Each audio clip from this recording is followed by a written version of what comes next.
Alright, so you both are at the meeting house, having just having just finished up what was going on the night before. Or not the night before, the same night. It is the same night. I'm tired. uh Carlos and Urien have come back from their patrol, and Amber and Alfonso are on the couch, having just had a conversation with Wolf.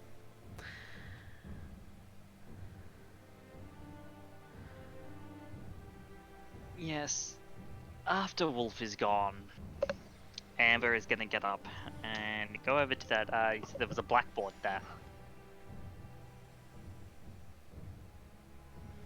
and if there is a piece of chalk, Amber is going to, in front of Alfonso. She's not too afraid that he's seeing this. In fact, if anything, it might give him an insight as to how to plot things out. And she's going to begin working on physically laying out the information that she has, that she's gathered, and the things that Urien has told her in front of her.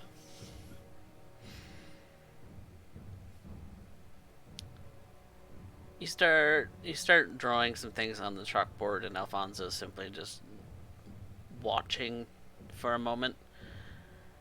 It's not a terribly large chalkboard because if it's the same one that was used to present an image on the front door, it is basically like an old style school slate.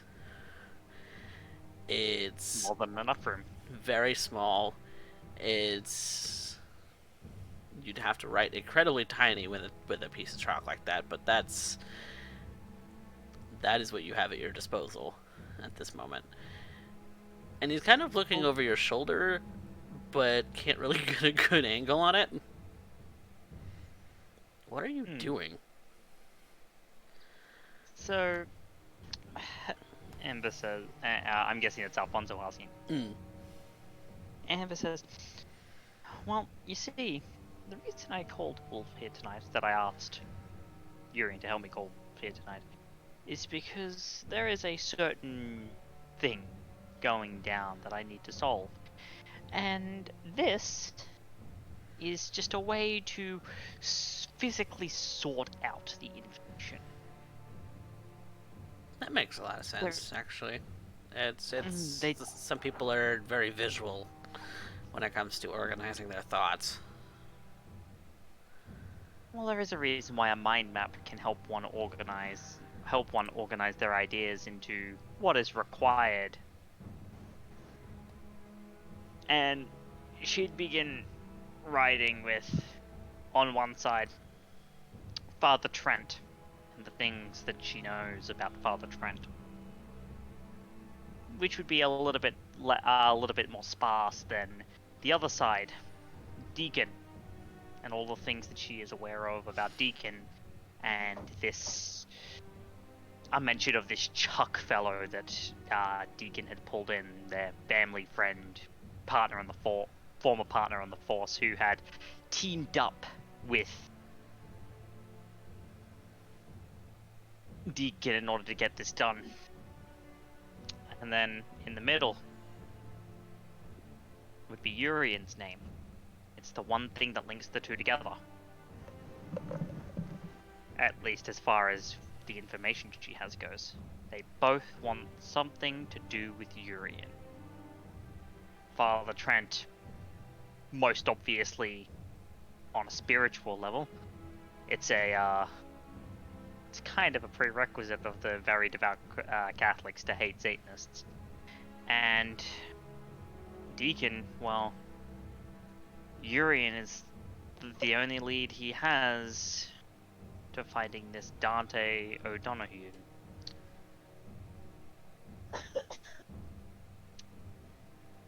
So when looking at these two disparate concepts, there is but one thing that unites them. And that's Urien. They wish to have Mr. Doyle in their grasp for whatever reason. The reason is irrelevant. The thing is that they want him.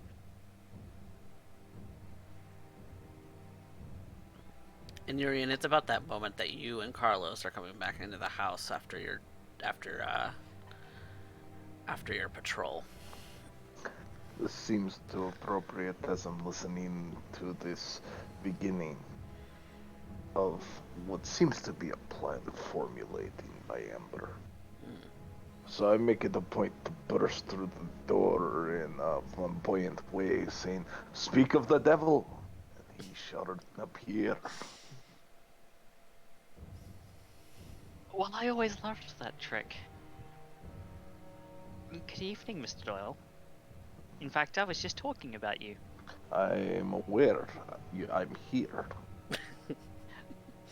But, no, I was just after that little conversation with Wolf. He gave me some things to think about, and I thought that what better way to try and visualize and synthesize a solution to our little problems than to plot out the ideas that we have and the kind of links that they create between one another. Because if you look at it, as far as both of us are aware, Father Trent and the detective are exceptionally disparate people with no connection except for one thing and one thing alone. Well, I hate to brag.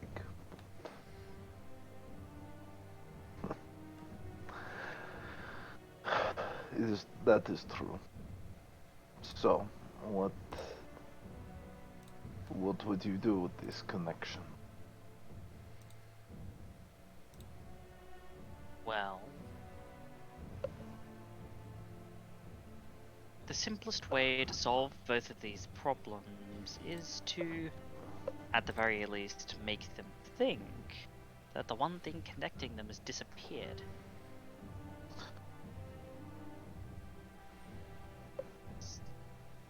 And that connection is you. Deacon thinks that you're the only lead to find Dante. And Father Trent, well, I can only assume that he's on some kind of holy crusade to purge the Satanists, for they are evil and are a sin against God or whatever.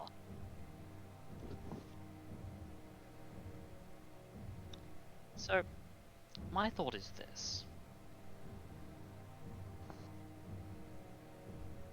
We need to formulate this in such a way that gives Deacon reason to believe that his lead is gone. And we need to set it up at the same time that Father Trent thinks that not only are you no longer an issue, but he has created himself a problem. I'm talking about, and she would use the slate to basically show the erasure of the connections between the names of Father Trent and the detective with Urians and drawing a connection between the two. That is what we need to make happen. And I'm currently thinking about how to go about with the logistics of this. If I may point out, Amber, the problem that needs to be solved is the issue that it caused towards the herd. If I disappear but the herd continues, then you still have a problem. So tell me, how do you do it so we're allowed to continue expanding, well, our access to wine, while keeping it out of near Father Trent's view, and have Deacon, well, you know. Wow. A thought occurs. Father Trent couldn't particularly be looking to try and stamp out our little expansive efforts if he was, say, otherwise occupied with mundane matters.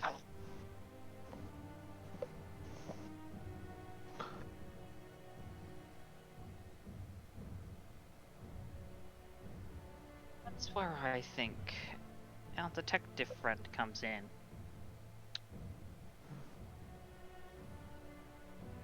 Ah, okay. I think I've got one. I don't know if it'll work perfectly, but I think it may serve the purpose that we wish.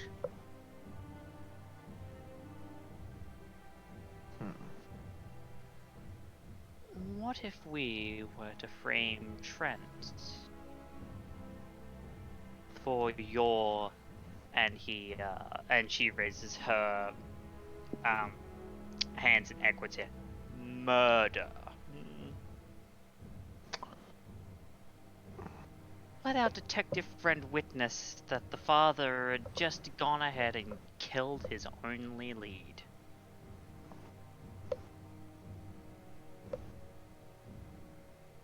As far as they're both concerned, you're removed from the picture. The detective's lost his lead, and the father's in quite a large amount of hot water.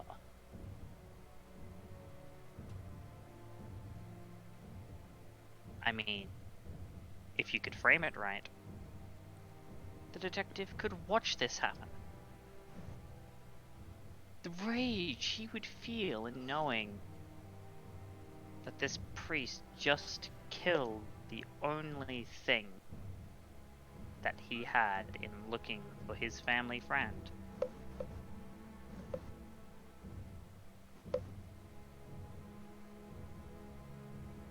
They want you. So my idea would be to give them exactly what they want and then take it away from them. Well, rather, them taking it away from each other. And while that happens, I then have to take on what? Normally, I would agree with you, but then I would need to enter torpor for the next 50, 100 years. Which I would be more than willing to do if it wasn't for the Camarilla currently knocking at that door.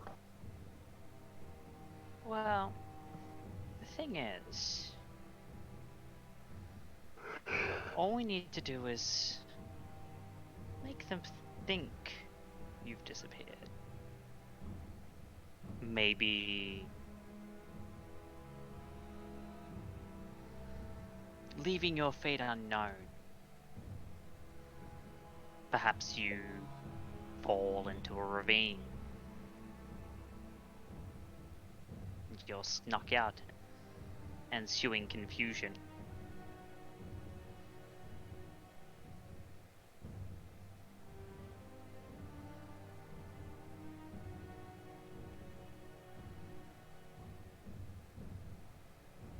And in doing so, I must remain in shadow. I would no longer be able to keep in contact with those that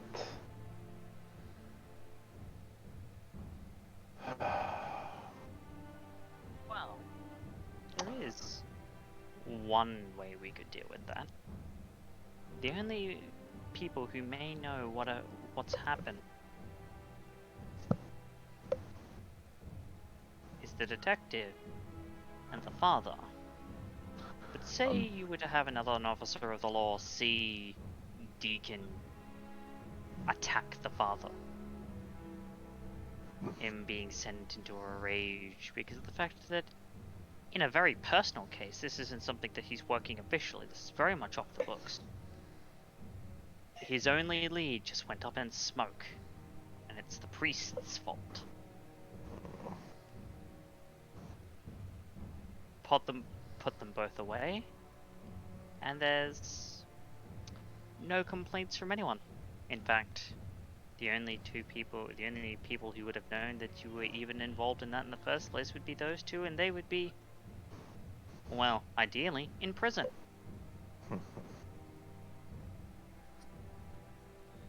requires moving a lot of pieces into place in order to make it work, but if it goes off...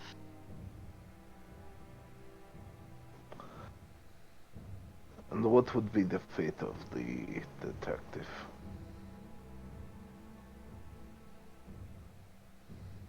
Well, if we're lucky, he gets chucked in the slammer for assault. If we're unlucky, he gets chucked in the slammer for murder. I mean, on... Unacceptable.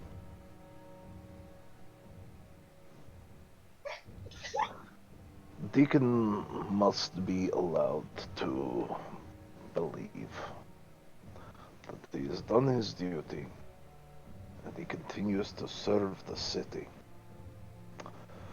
Remember, he is potentially the information lead to the Camarilla. If his wings are clipped, they know that we know. I suppose that does complicate things a little bit. Well... You're willing to accept that, then by all means. However, I believe those who wish to end up serving this city should not be punished as such. I suppose in that one, Mr. Doll, you are right. I mean, I am still working out the minutiae of the logistics in my head as to how this might work, but the basis is there. That I disappear because of an action of Father Trent, one that Deacon can prove, and in doing so, well, at that point, let justice be served.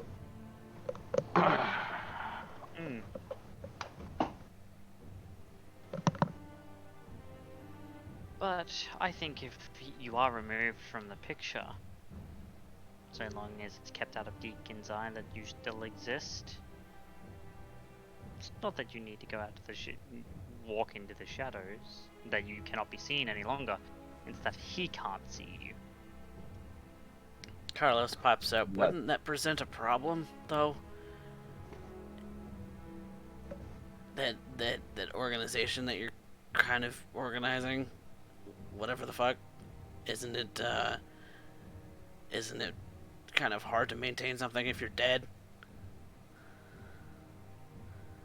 Officially. Officially. Think of the wonderful spook story at Britain. I was talking about more like your church. Yes, that's exactly what I'm saying. Look at the power of Satan has granted me new life. After all, we are creatures of the devil. Now,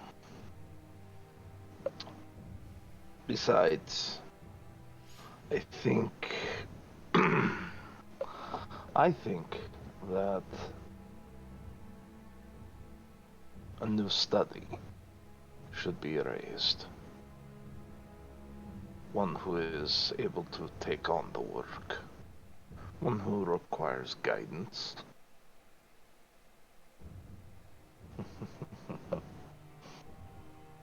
I have a individual who can tend to the herd, if remaining unabated.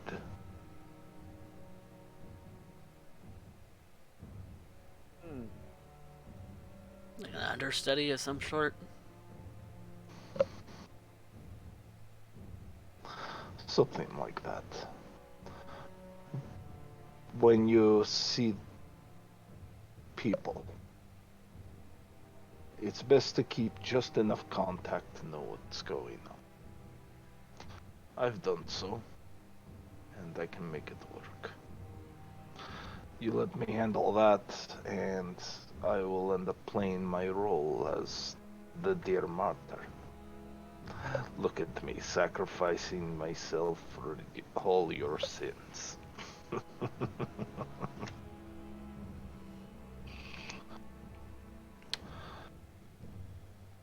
rather fitting analogy. But I mean, that is if we cannot figure out a way to keep the wool pulled over Deacon's eyes, that he doesn't look into you any longer and just decides to go back onto the forest and serve the city. As you said. Besides, there are going to be far more interesting applications later. I hope to end up having the moment to be able to continue, but I will leave this in your hands. What is it that you need of me? I think we need to set up a meeting between you and Father Trent.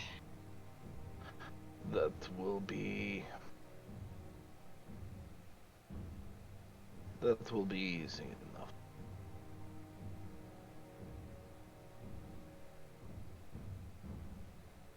Need to use that to set the stage, and then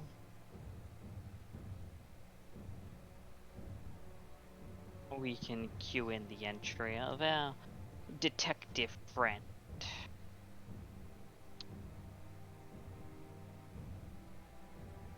The other thing we'll need is something to make him culpable. Like a gun. Still should do the trick. Get me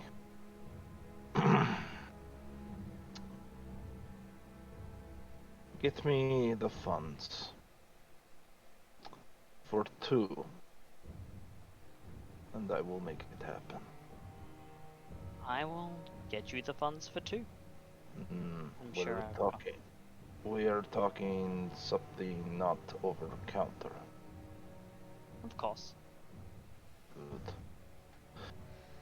I will arrange it so to end up grasping hold of, well, what is required.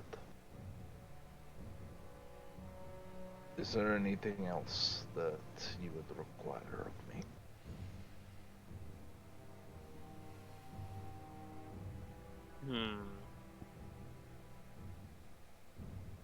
I would say a performance deserving of a standing ovation, but I'm sure you have that covered, Mr. Doyle. Oh, I think I've had some practice, the art of dying. I will sort out your extraction afterwards, as well as getting Deacon there.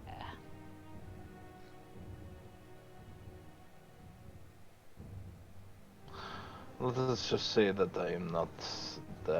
I am more fragile, please.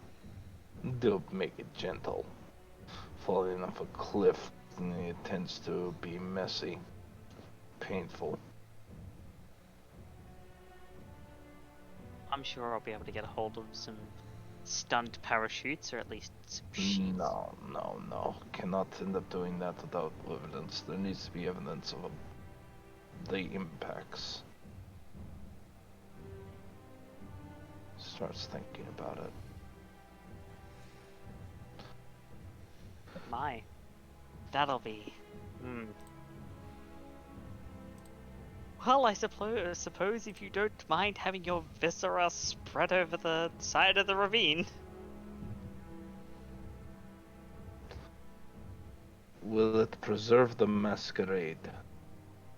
Will it assist in selling the idea that, well, there has been a murder, even without the body? Are you able to provide the body? I think I can deal with that. Urien, you would know, with San Antonio being as flat of a city as it is, there isn't necessarily a ravine that would be available in this particular city. No, but there are other options. There's tall buildings. You know of a couple of lakes, small lakes. A lake would do the trick. Plus side, mate. Plus side. Don't need to provide a body. Can just drag you out later. You know, as long as you don't mind the water anyone. Give me some credit. But you get me the funds tonight, and I can get the appropriate hardware. I'll make the requisite preparations. Make sure it is in bills, not a check. You do not want a paper trail. It was the last time. Excellent.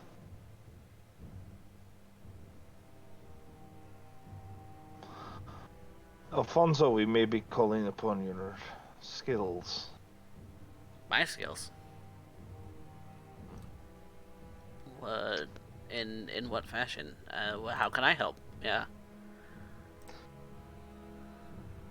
Let us just say that being underwater for prolonged periods of time is exhausting. I imagine so. So I will be requiring a driver at nearby shores. Someone who can get me out quietly while they tussle about the problem. And then assist me in disappearing. Carlos, you will be assisting Alfonso in this. You'll be their eyes and ears.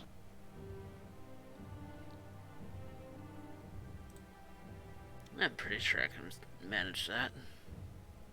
Good. Since they've become better since having been turned.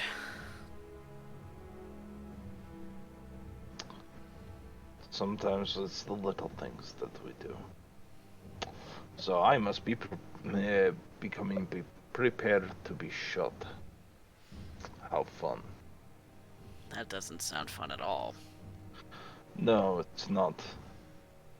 I've been there, Carlos says. It's about as fun as defenestration. That was what? I'm not good with big words. It is the act of throwing one out a very high window. That's essentially what you'd be doing. And as far as I know, there's not very many places where you could fall legitimately. Fall off a building. River will do. River will do. Body of water. Night. It's difficult to see at the bottom.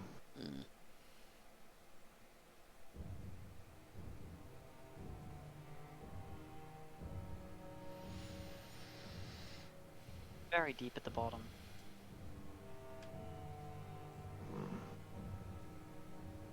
Well, so long as I am out before they can get the drag.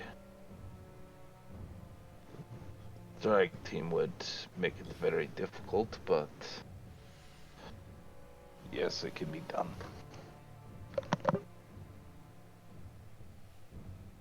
We'll need to find a place where your insertion point into the lake and the extraction point from the lake will be two different places.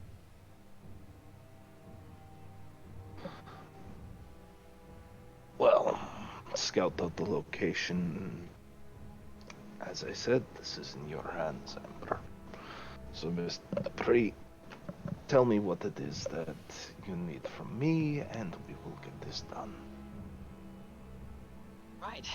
Well, first things first. Let's get a map. because the first thing she needs to do is lock in the geographical point as to where this meetup's going to happen. What lake they're going to use and where they're going to actually have this meetup.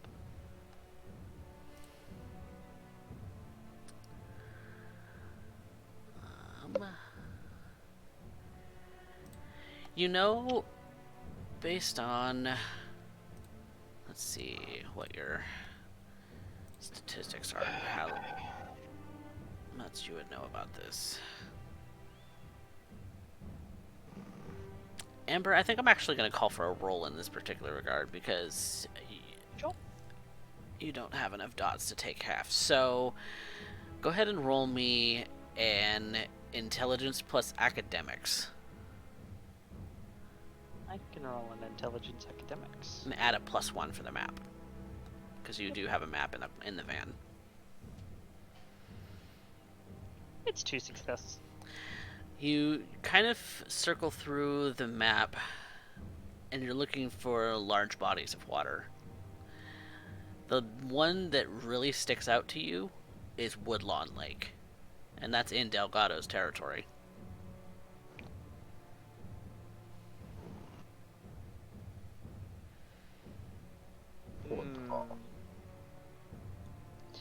I mean, the fact that it is in... It's probably the biggest one in the city. Not only will that be useful, the fact that it is in Delgado's territory means that we don't need to deal with any massive amount of interloping.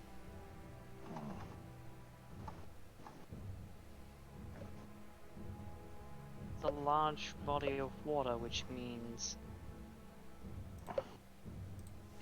they may look for a drag, they may send a drag team, but at the same time they may not, considering the massive size of the search. Instead they might send divers.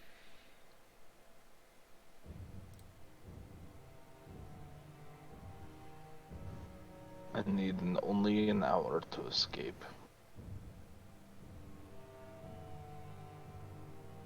An hour. Okay. I'm sure we can figure out a way to stall for an hour if need be, or at the very least you'll be able to obfuscate your stuff from anyone who might come looking. Silt, mildew, that sort of thing. I'm sure there are creatures in the lake that would stir up that kind of thing from the bottom. Just in case we need to throw up a smoke screen if someone gets a little bit too curious before you can get out of there.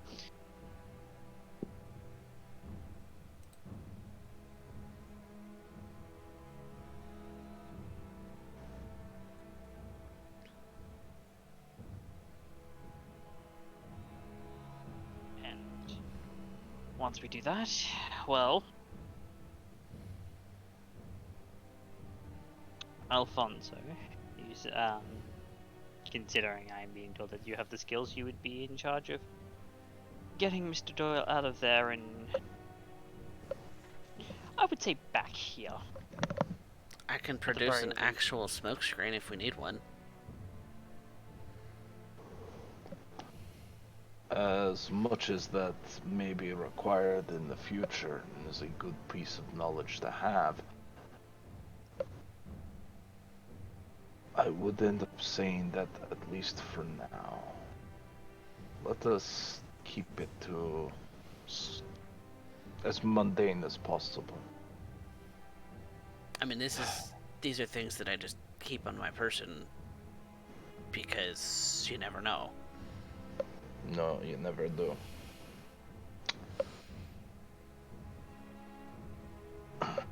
Very well. Anything else that needs to be discussed for tonight? No, it'll simply be sorting out this... sorting out the requisites for this to get this to happen. And then it's just a matter of setting the stage, letting the actors perform, and cleaning up the incidental leftovers. Like shooting a movie, Alfonso says. Yes, I suppose. It's been quite some time since I've gone to see the pictures. I miss the piano. And I don't do actual pianos anymore. Amber just kind of looks to Urien as he says that. It's like,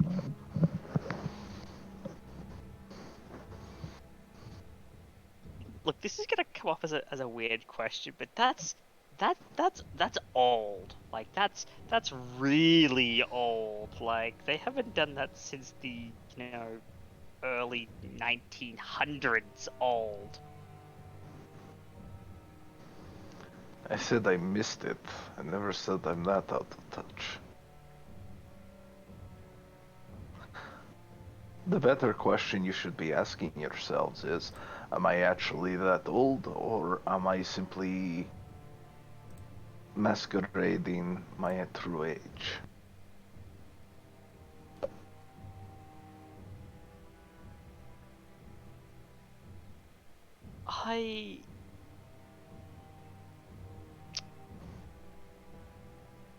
You didn't strike me as a movie nut, Mr. Doyle.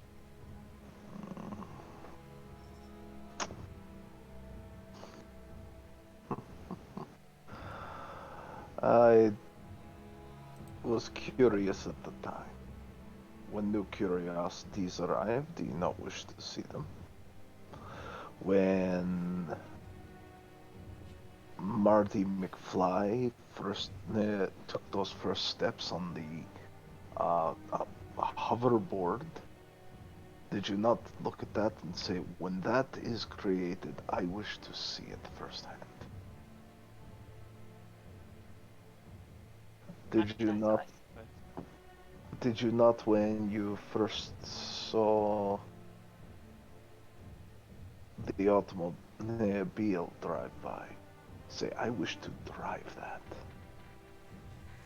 What is it like to feel the road beneath your feet at 10 miles per hour?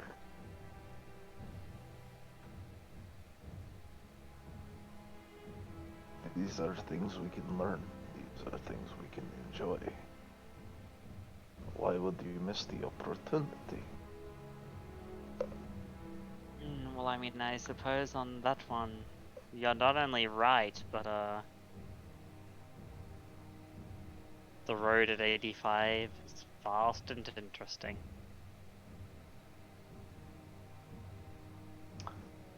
Well, you look like you have questions, Carlos.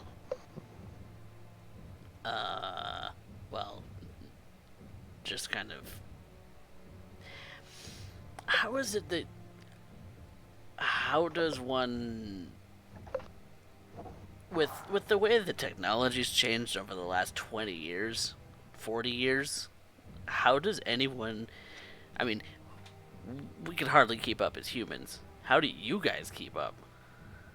We don't. You don't? No. Let me put it this way.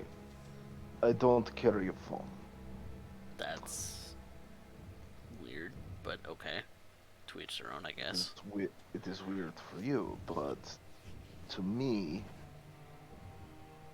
it, for you it is a simple day-to-day life. For me, it is a liability at best.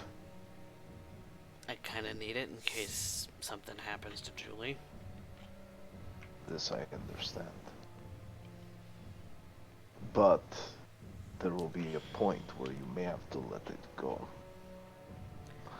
There will become a point where maybe a new... He's trying to think of something that would help Carlos understand. Imagine if someone introduced you to this holographic technology 100 years down. The ability to create illusion that allows people to interact with one another even though they are in separate locations. But you, because of your state, would not be able to use it, what would you do? It'd be tricky, but that would probably be something that you just wouldn't bother with. So, what about new foods? Should be bothered? New What? food. Yes. New culinary delights. You cannot experience them, not as they are designed. That's tragic. That is not tragic. If that is the most tragic thing in your existence, you have either you've only existed for a very short period of time, or you are the most blessed individual I have run across in all my time. Yeah, is food was a nice comfort thing, and that's not a thing anymore. And now you simply end up draining people of their life's blood, allowing them to bleed out and enjoy the savoring flavors of a dying man or woman in your arms as they Nope. hold on to you. That sounds awful. I'm not looking to do that. Don't want to And kill that's people. what you will do. You will do it. That is the truth.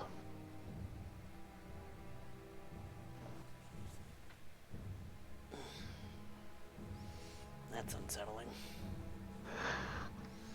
But I don't. That's unsettling. Go ahead. Yeah, I was just like, that's not the only thing that's unsettling.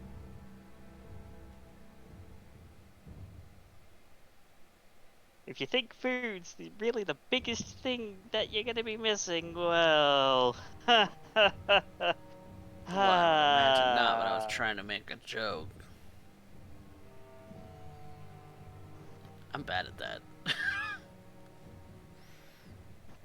Good concept, poor execution.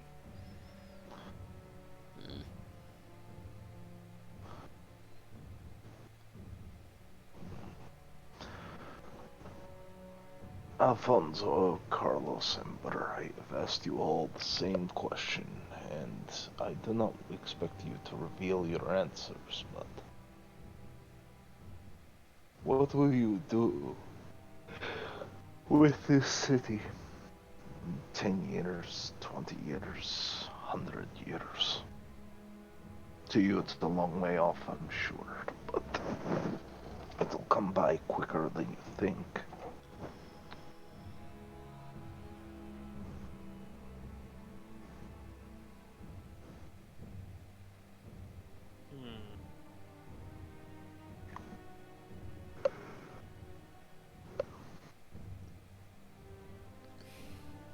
I suppose this would be the performer nature of me talking, but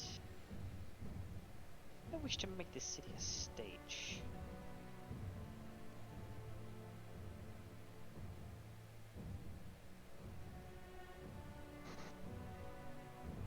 Well, as they say, the world is a stage, and the stage is a world of entertainment.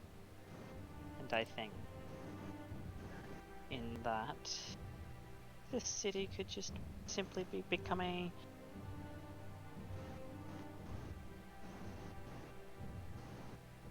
part of the bigger whole,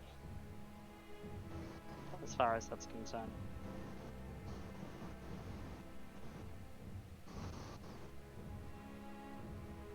Alfonso just cocks a brow at you. What do you mean by part of the bigger whole? Like,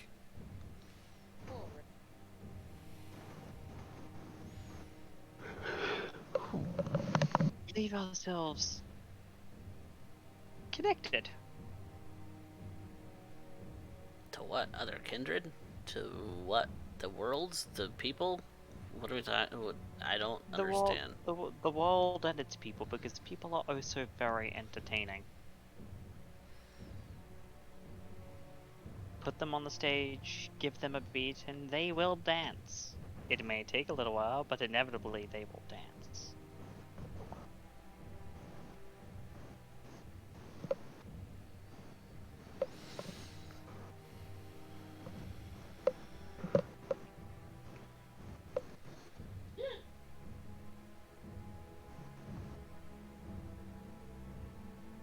Alfonso continues. Well, as far as I'm concerned, I just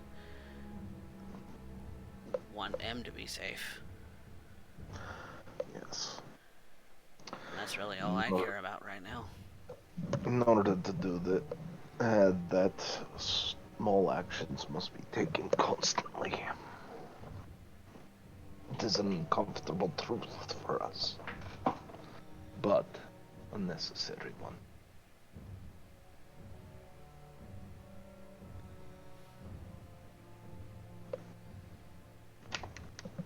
It will be kept safe,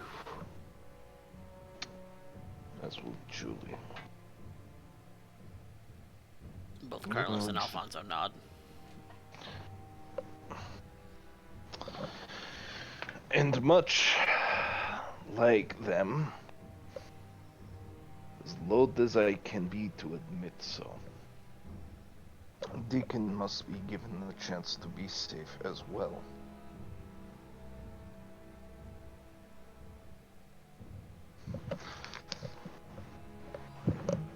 If he's a proponent to keeping this city safe, then keeping him alive's kind of a thing, right? At Carlos least says. for now. His well-being is tied to the interest of another. And I am trying to remain amicable for the time being.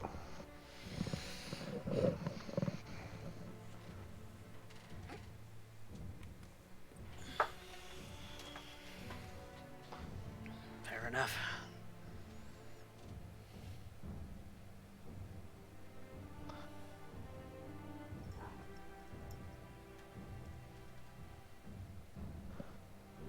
If it eases your near self there, Carlos, I am not looking forward to getting shot or drowned or waterlogged or dragged out like some kind of fish. Yeah, that sounds like a bad time.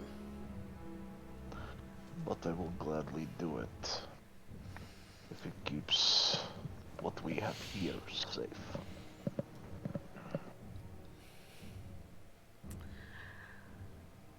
Then that's the plan. Hmm.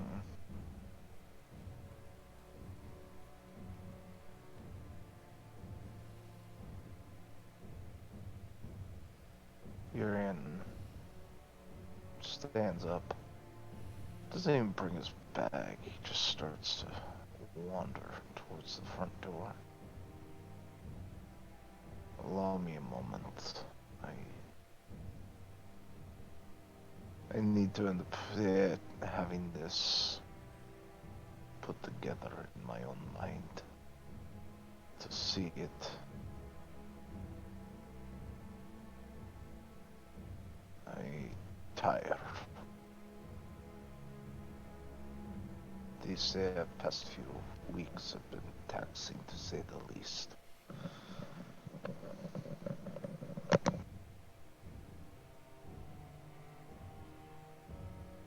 Amber, of course, simply nods. Lets him go to visualize this plan. She wouldn't ever force him to partake of something. I mean, honestly, she couldn't force him to partake of something like this unless he had it solid in his mind and was actually down with doing such thing.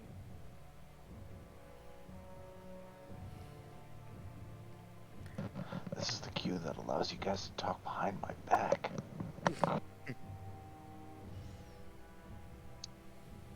Amber turns to the two of the boys, Alfonso, Carlos. She smiles and she's like,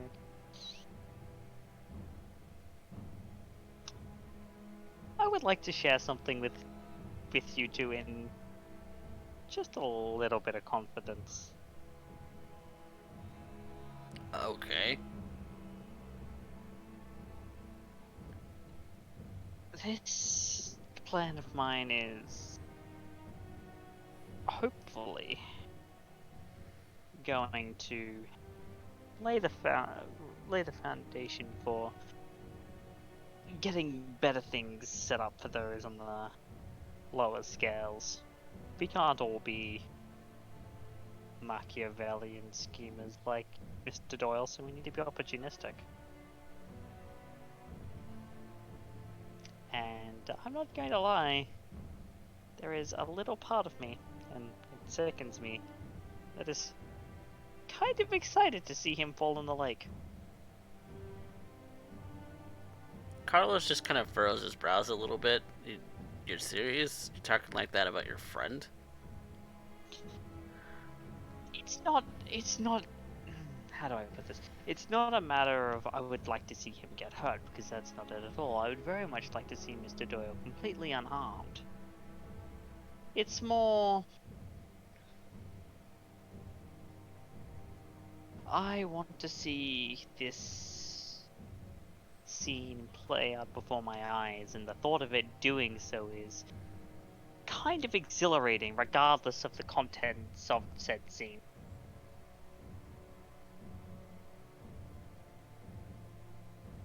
It's less. Think of it like a slasher movie. Slasher movie. Alright. You're not happy that the slasher is tearing that poor girl to pieces, but you're kind of exhilarated by the thrill of it all. Morbidly curious. Yeah, that's it. Morbidly curious. Thank you, that was what I was looking for.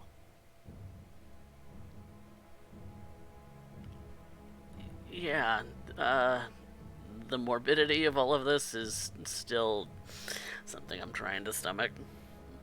Maybe not. I don't know. Alfonso doesn't look nearly as perturbed as Carlos does.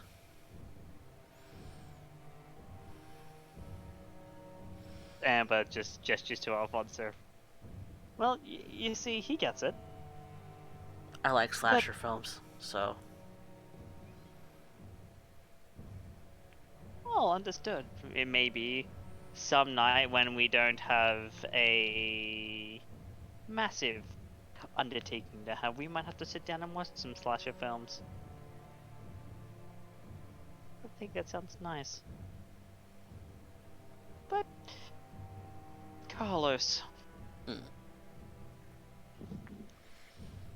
let me put something to you. You'll never truly be able to stomach it. Even I can't.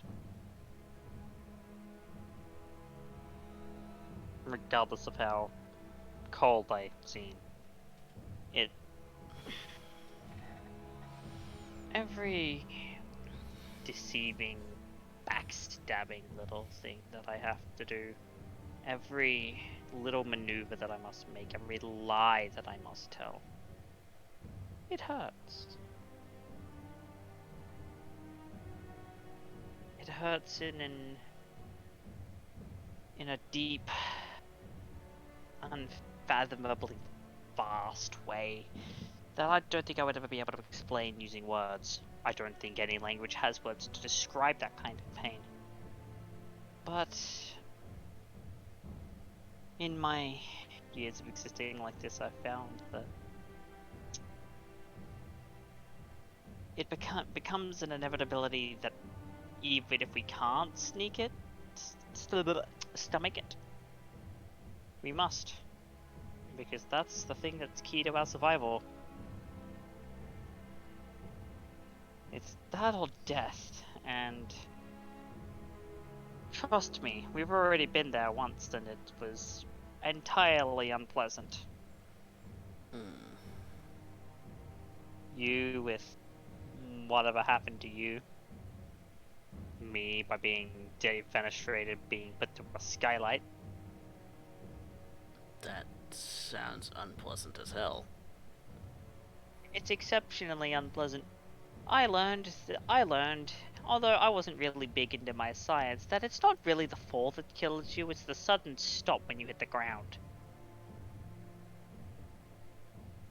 Yeah. Real morbid when you think about it, isn't it? Ah.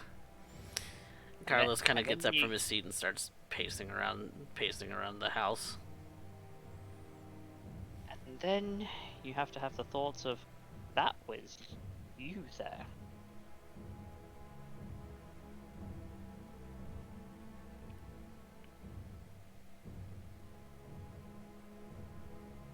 No, can we stop talking about how we died? I suppose if we must. You kind of learn to come to terms with it after a little while. I mean, Yeah, it yours only happened happened. a couple of weeks ago for me. Yes. Which is what I was about to say. I'm not going to expect you to be able to stomach it immediately, but it is something that you'll need to think about in the end.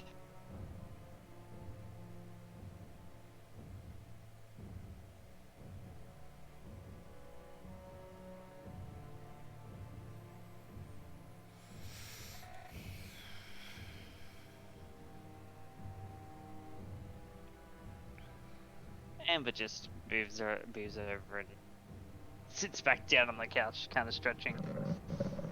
This-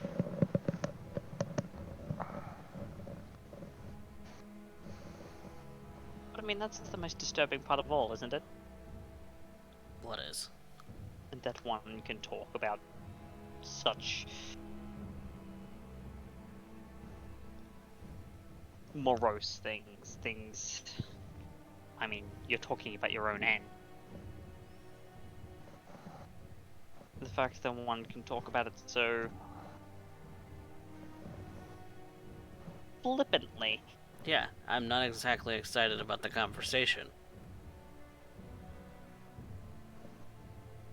While I must apologize to you, I don't mean to come off so flippant, but I suppose that's simply the coping mechanism that I've put in place to deal with the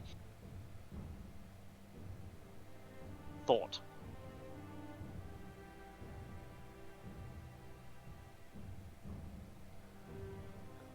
Alfonso just kind of pipes up. It's been several years for me. I don't exactly remember all the details, but can't say that it was bad. Carlos just kind of walks away and goes into the kitchen.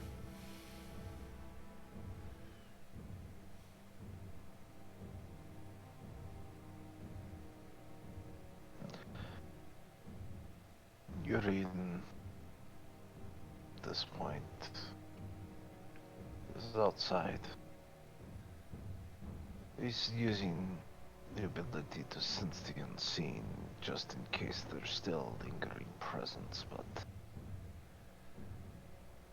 mostly he's just looking up at the stars. Well, to be fair, he really can't see them, even with his senses. Too much light pollution for a large city. There were points where you could see them. In trying to create heaven on earth, we have destroyed the sky in all of its beauty.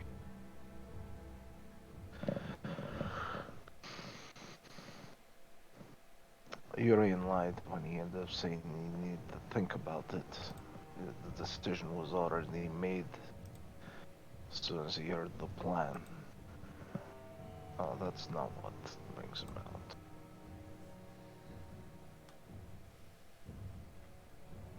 He's wondering how much more he would have to live in shadows upon shadows. He was just beginning to enjoy the limelight again.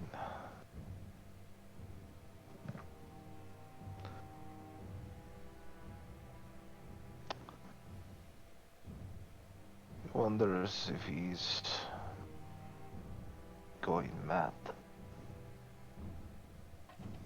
As he realizes he's trying to picture his beloved beside him, wanting to speak with them, to hold them again. Instead, he has no one. A child who does not understand, a bunch of neonates who are trying to leverage their own plan. And Scylla, who could care less.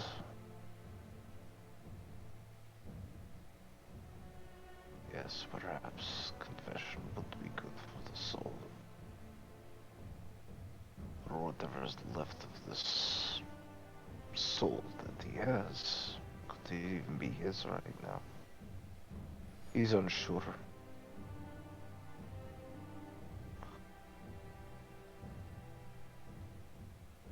He just looks out into the woods. He knows out there, not far off, is a shallow grave he dug. He was going to put Carlos in that hole with his daughter.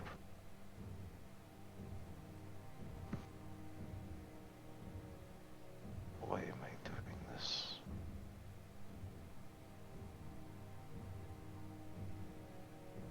And he tries to think of everything he is doing.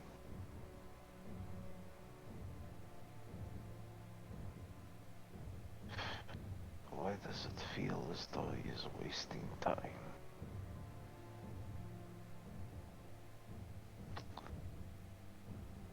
Reality is that he needs something, someone. And the one that he has is not what he would chose. Could he ever really get Carlos to understand his own plight? This frustration.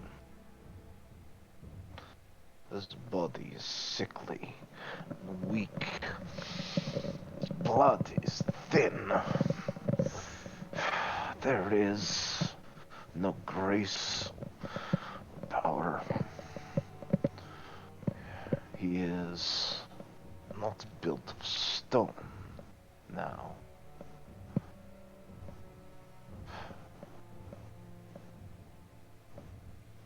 He remembers things he shouldn't.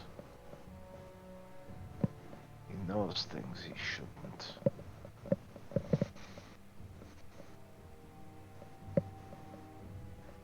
He stays the course. More for habit at this point.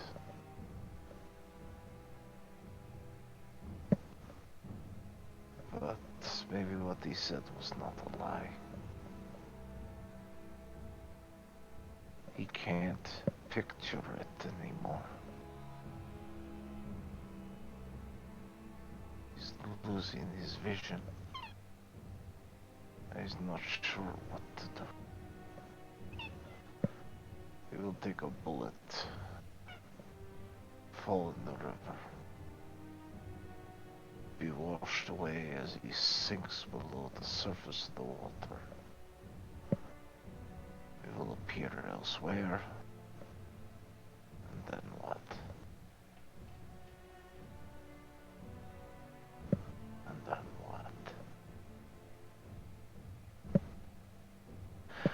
He's been alone with his thoughts for a small period of time before he returns, entering, closes the door, looks towards Amber, who's on the couch, and Alfonso nearby. And has a inquisitive look on his face, asking, "Where is Carlos?"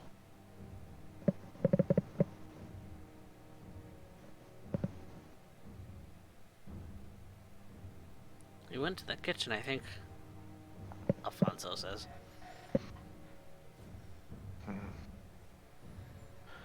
Well, Alfonso, I know how much you enjoyed the company of pretty ladies, so I will not interrupt further. He starts walking towards the kitchen.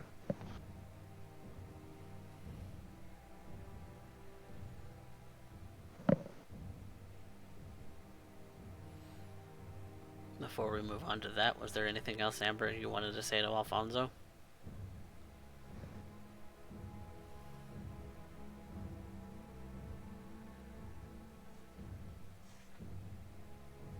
Lethality, are you snoring right now? No, I did blank out there for a little bit. I do apologize. It is like 25 to 5 in the morning. Do you want to repeat that? Is there anything more that you want to say to Alfonso before we kind of break over to Urien speaking to Carlos alone? No, no. Okay. Amber will Well, just hop up and go spend some more time to spend with Alfonso. Engaging in small talk, not really doing anything. Yes.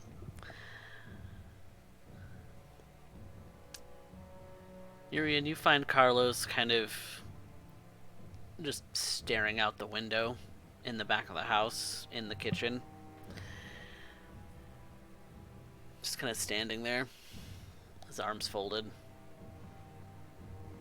he closes the door behind him. You'll. You are currently thinking of her, are you not? Is that obvious?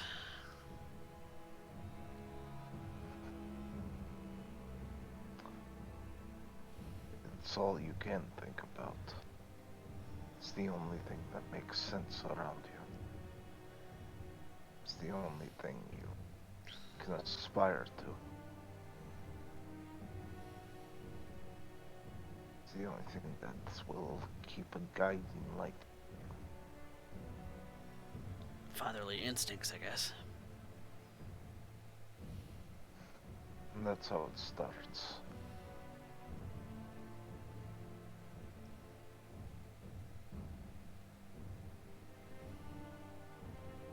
You wish to be left alone. My child, I can leave. That is what you wish. It's just that Amber was starting to talk about how she came into all of this and how unpleasant that was, and I didn't want to talk about it. So, I'm in here. Mostly to just get away from her. You do not like her. She's pretty. Don't get me wrong. But, a little too flippant. Flippant about what's going on, flippant about her situation, flippant about killing. Apparently.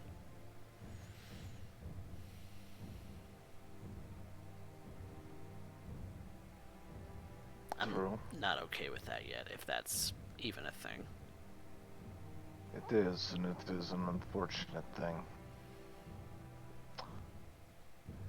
I once had that told to me by a Buddhist. That is not a sign of growing up, that is a sign of growing old. Mm.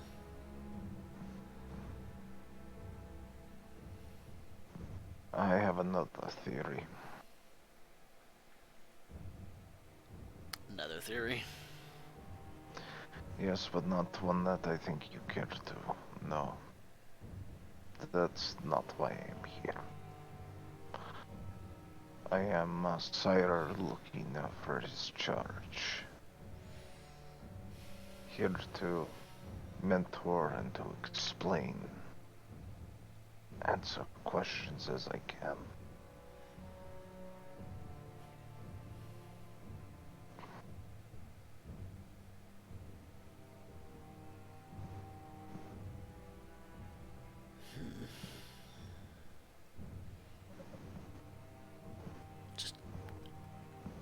There's been a lot of questions, and there's been a lot of answers, and there's been just More questions more that come from the answers.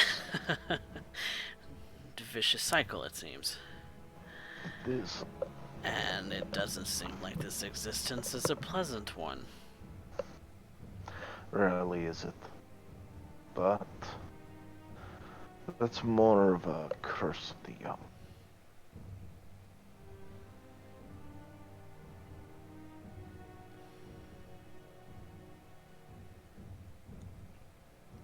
It's just a lot to take in. You have been doing extraordinarily well for one so young.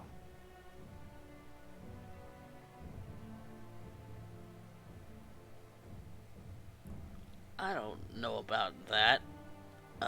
It's just a lot. I haven't processed it really. Question mark. It's just a matter of Why do you state question mark?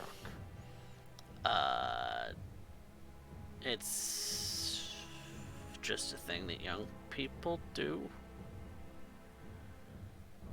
I don't know. Maybe it's specific to me. Maybe it's specific to. I don't know. It's just a thing. Not entirely sure that what I'm stating is coming across as a question. Nothing you say is coming across as a question. Everything is a redundant statement. I've never been called out for it before. If you wish to end up asking a question, I will answer it to the best of my ability. But truth is that there are some answers you really should not know. Okay. In those instances, I suppose, just say you shouldn't know and I'll leave it alone. I doubt it. I mean, sometimes curiosity killed the cat, but, you know. Satisfaction brought her back.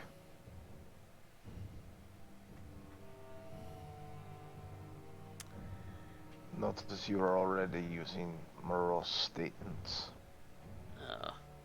Yeah, well, yeah, I suppose. That's common vernacular, though.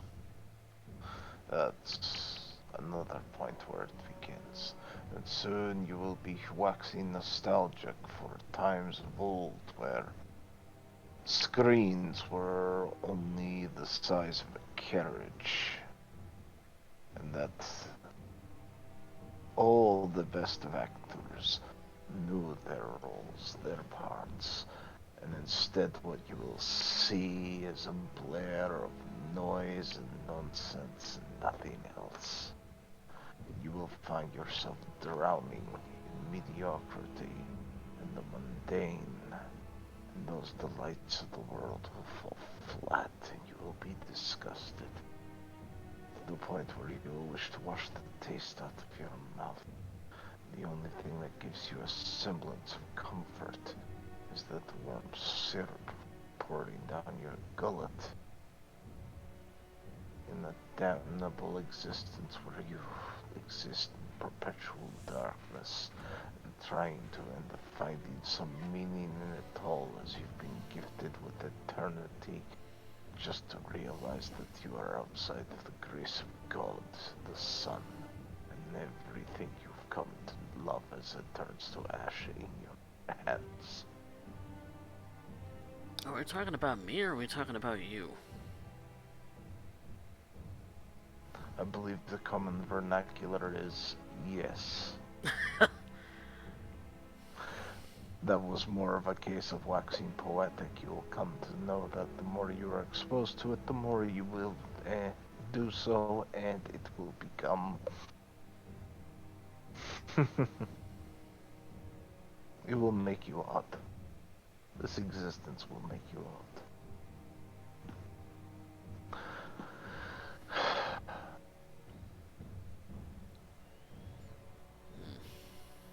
But I noticed in the whole of this conversation, you have not asked a single question. You say you were processing. What is it that you were processing?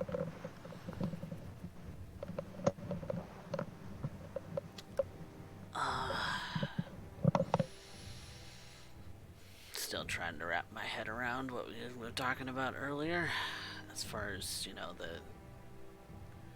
the circles and stuff. I don't really have any questions in regards to that. It's just a matter of wrapping my head around it. You're worried about the studying of the traits of the blood. I don't know what I can do potentially, and No, that kind of scares me. I'm gonna be honest. I once watched a sorcerer, not a con artist, a sleight of hand, I mean a true sorcerer. Like one of us. No, not like us. Not damned, not dead. Those A exist. weaver. And I watched him once have a man have his windpipe turned to stone. Shit. And I got to watch the look on the man's face as he asphyxiated. That's terrible. This is a very small portion of the power that such individuals hold. Ours comes from a similar stock.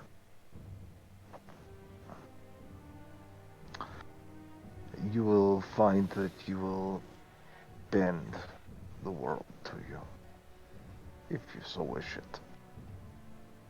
But first, learn. You must become a better student, Carlos, and that is something I cannot teach you. But what you do not know will get you killed. On the plus side, I will be acquiring a firearm for you.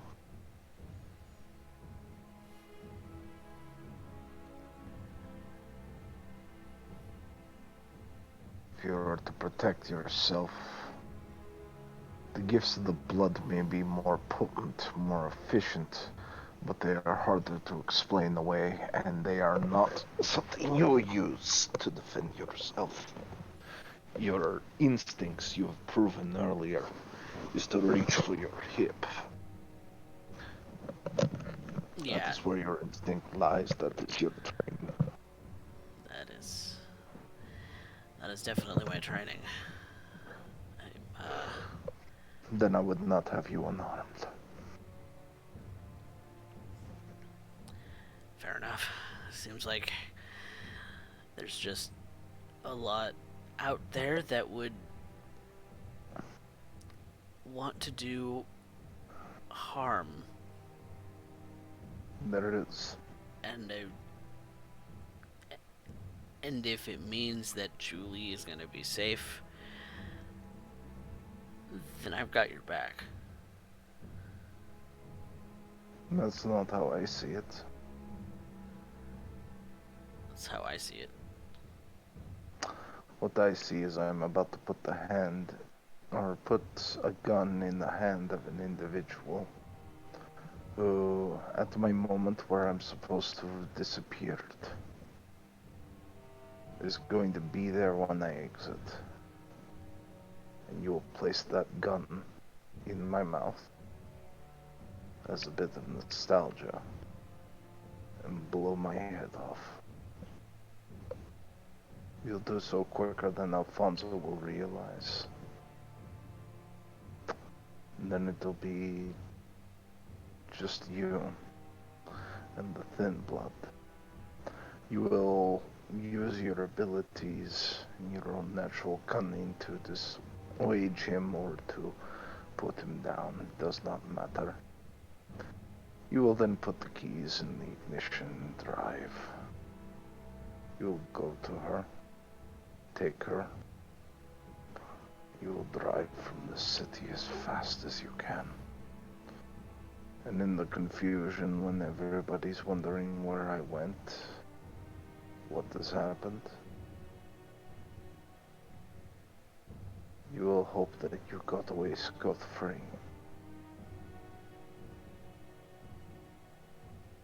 That is what I see.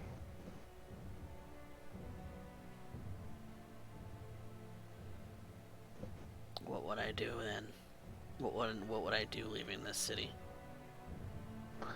Try to raise your daughters to the best of your ability, while hoping she never outs the fact that her father is clinically dead.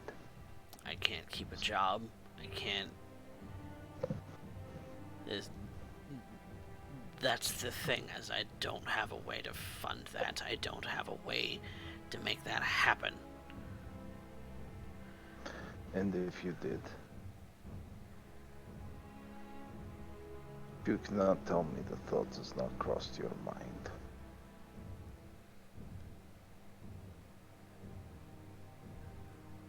I had thought about picking her up and just taking her away.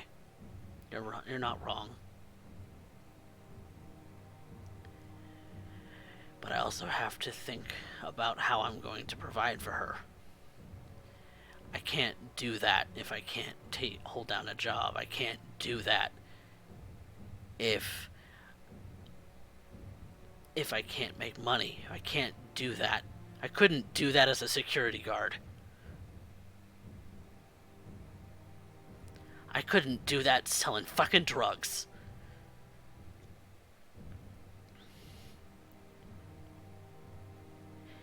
And now, you're the one paying my child support payments.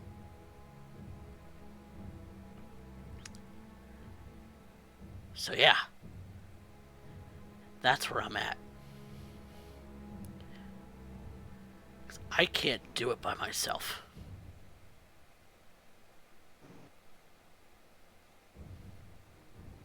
I couldn't do that by myself when I was alive.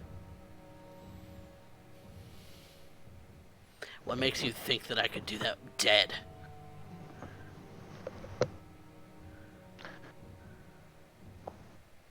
Because when you were alive, you did not have a teacher.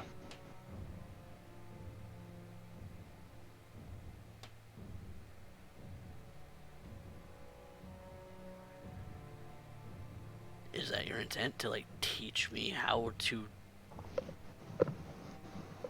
undermine you? Yes. Why? Why would you do that?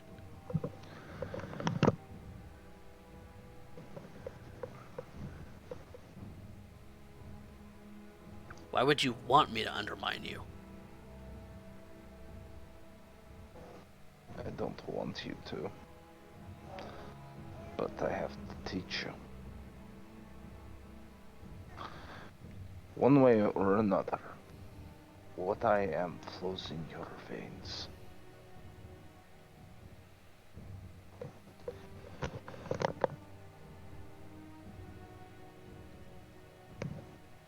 Yeah, so we're blood related. In that regard, I guess.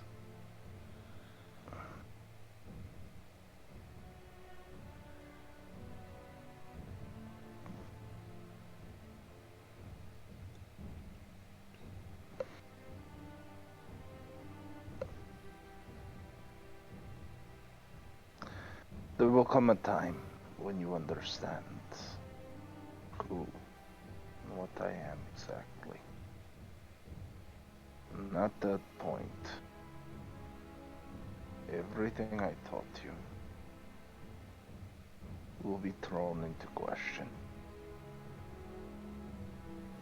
I need you prepared for that moment as well.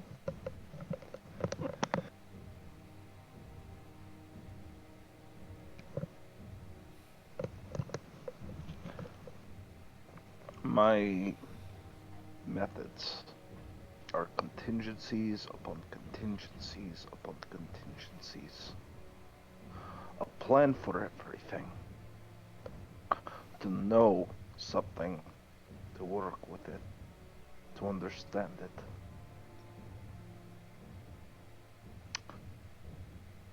Amber wishes for freedom, but more than anything, she wishes to end up having power, the ability to be heard, the ability to change things, to mold things in her own design. Alfonso needs love in his life, to which he gets from him, and so he will be devoted to her, as you are to Julie. She is You're isn't dead.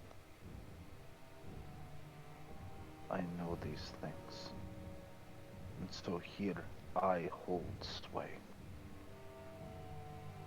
But there is a question that not one of you has ever been able to answer.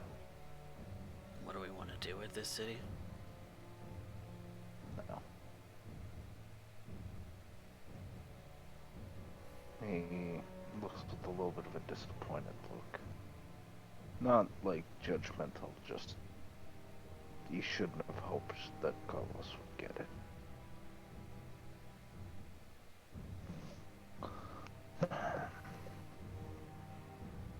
For now.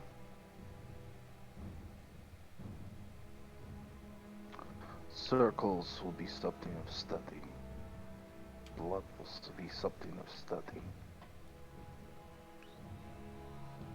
But that's not where this all comes down to. Not where power lies. It's not where your freedom lies.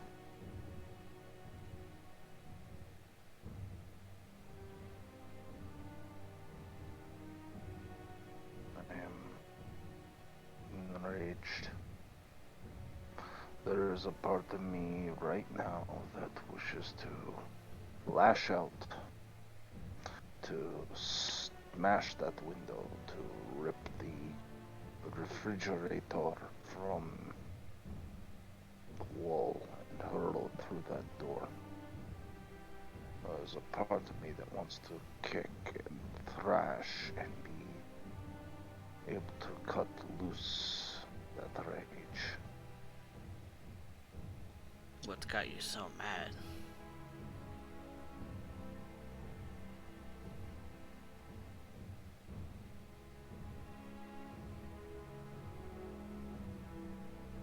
He stops himself for a moment. Looks at his child.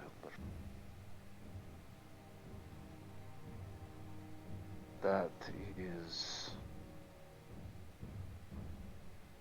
is me realizing that I am not capable. I am not what is needed. That is me not being fully understood. And that is me knowing that I have to maintain that. The truth is far more entertaining, but one that will ultimately make us part ways. I can speak to you as a child,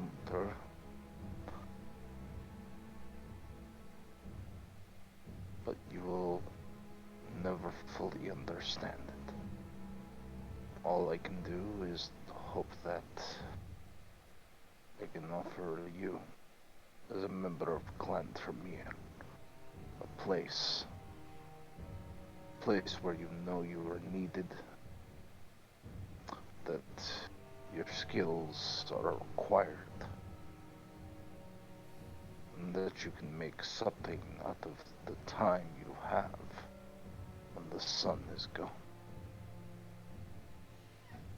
That's all I can do.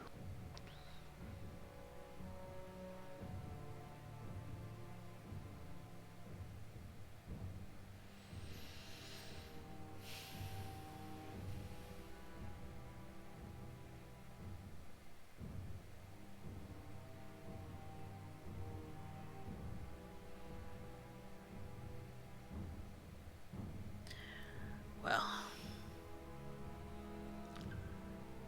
best make the best use of our time, right?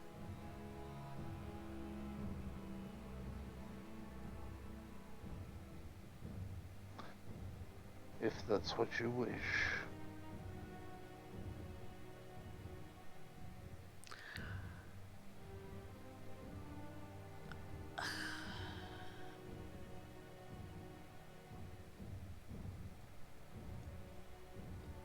Well, I don't know exactly how to spend my time right now, except for,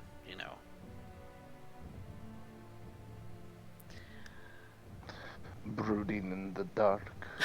Imagining days where you could still see the sun and hear the laughter of children. Yes, we will all maintain that phase. Even I still wax nostalgic.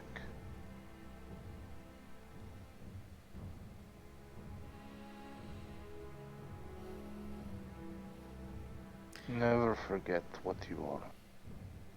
The moment you do, every good you try and produce in this world will become ash. Because what you are was never respected first.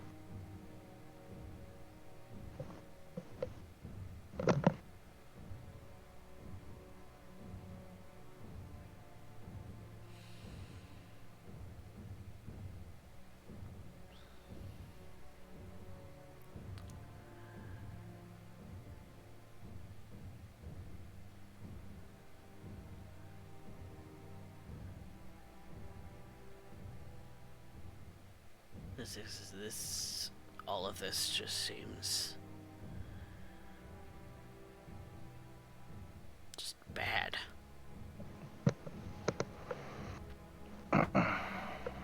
Well, it's not entirely all bad. No? What good?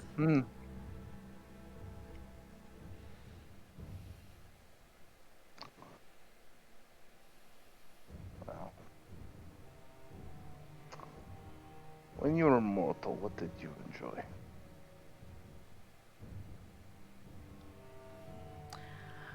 My hobbies included lots of watching movies with Julie. She never got sick of that stuff. Just I don't know. Just very focused on my job. It didn't really do much in the way of hobbies.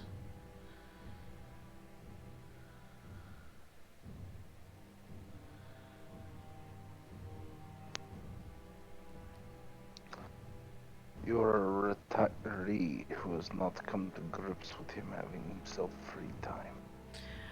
That seems so. That seems like a very apt description.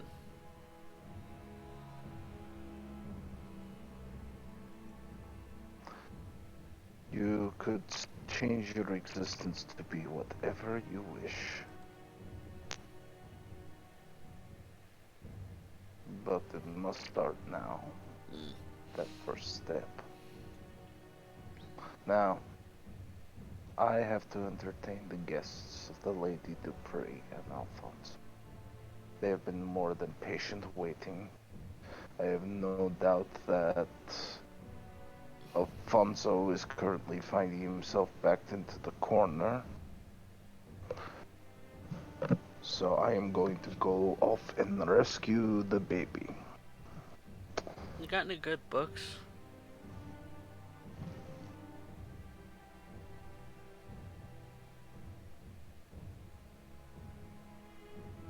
If I'm to be honest with you, I wouldn't know.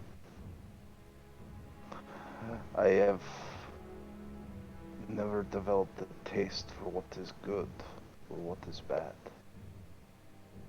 I have only developed a taste for what is useful and what is not. As much as you read, you don't actually read for a hobby? No.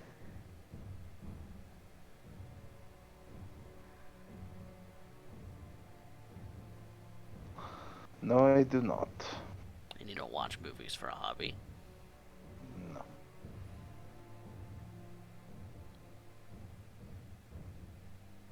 You're focused on the job. To an extent. If I were to say I have a hobby of any sort, it is dancing in court. Dancing in court. What does that mean? I do some dance. Verbal jousting for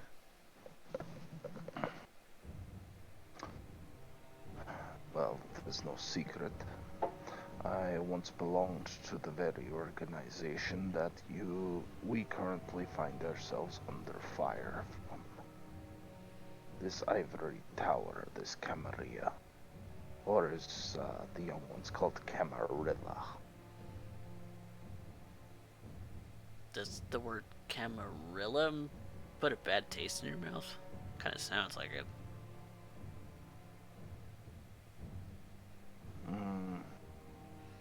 It loses its Italian spin. It's Italian. much like young ones say Bruja rather than Bruja.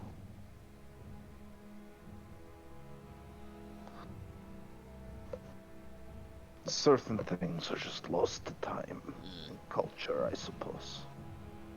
Well, you But used for to be me, part of that. yes.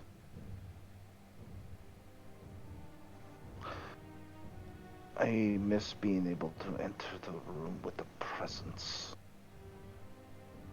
I miss being able to look and smile at my enemies as they smile back at me. As we maneuver and plot and scheme and dance all through the night.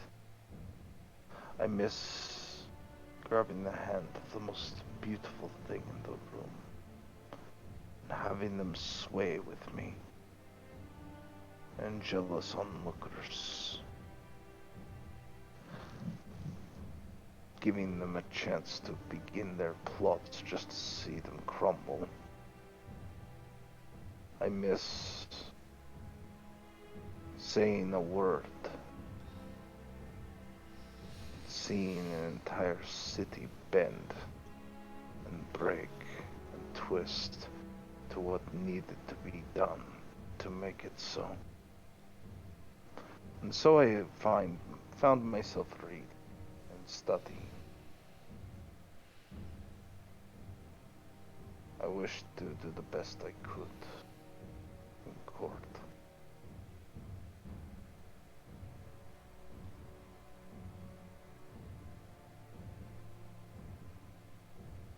And here you don't have that. I have nothing of my old life. In my old life, we would not be having this conversation.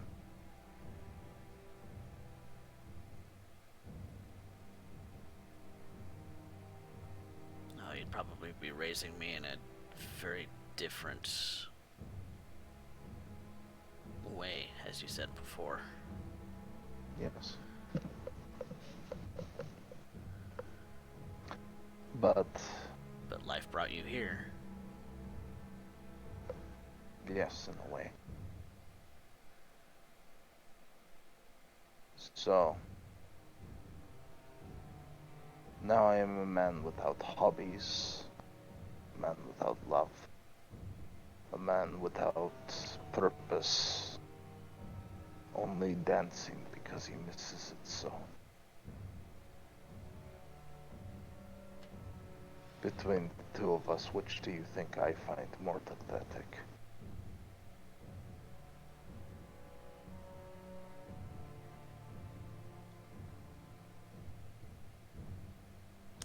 I would probably say it's a toss-up. You're trying to end up keeping it on an even keel. You're trying not to upset me by proclaiming the answer I have fished for. I mean, if you think yourself pretty pathetic, then that's on you. What I think has no bearing. It's what everybody else thinks. And so allow me to play the role of the father, the devil, the corpse, the magister, the pope. I will play whatever role is required. I dance. Outside the feeding, it's the only thing that keeps me alive.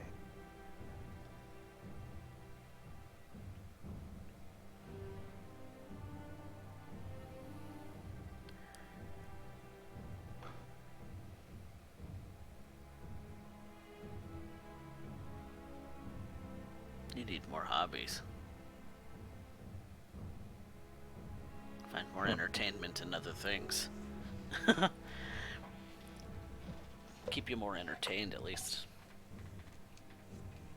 That's what court was for.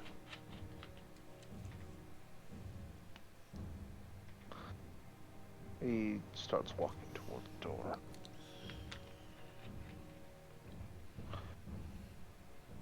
Opens it.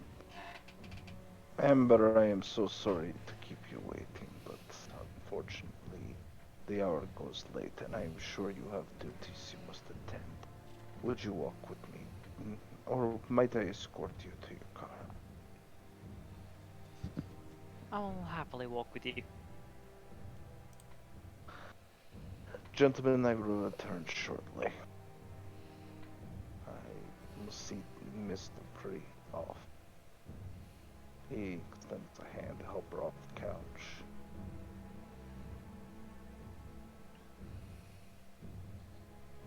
And Amber will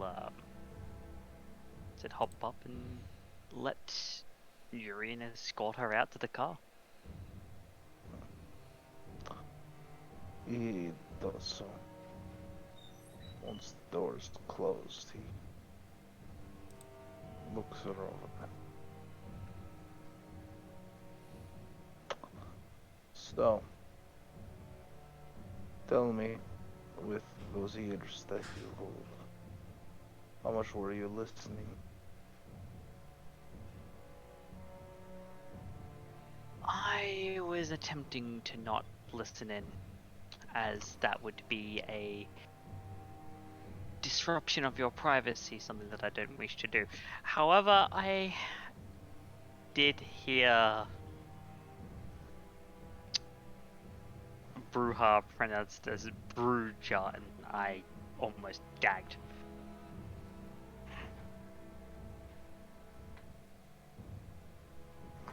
It is a mild change, nothing else. I try not to think too much of it. I've never heard it pronounced like that, and I don't think I want to. Well, you're going to run into many things you're not going to want.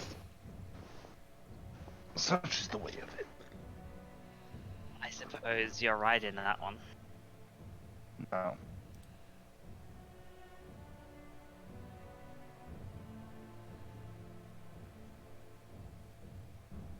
this is... Shakes his head. Is there anything I can do for you, Miss Dupree, to make things more amicable? Amicable? No. In this situation, there's very little that's truly amicable. It is simply that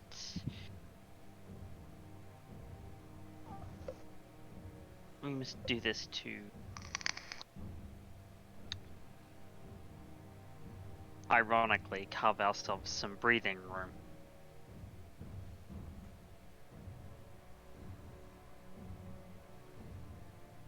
So that we might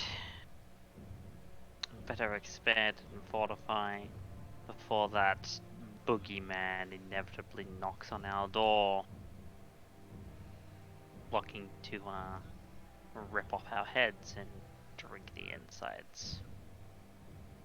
Metaphorically speaking.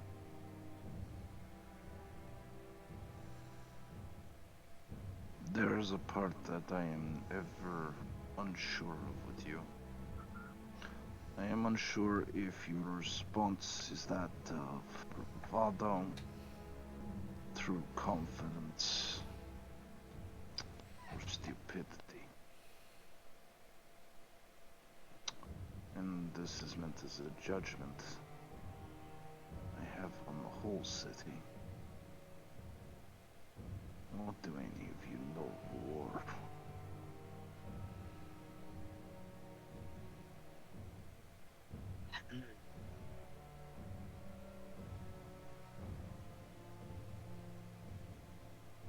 Would you like an honest answer, Mr. Doyle?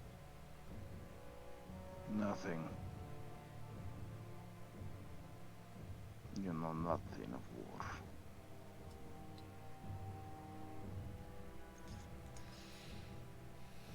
Quite right. But I need to at least try and pretend.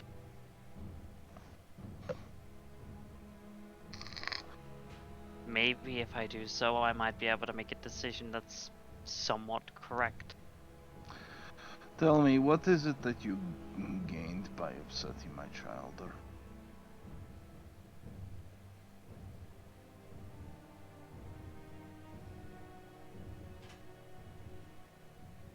Truly, I didn't mean to upset him, but it is You did not answer my question. What do I seek to gain?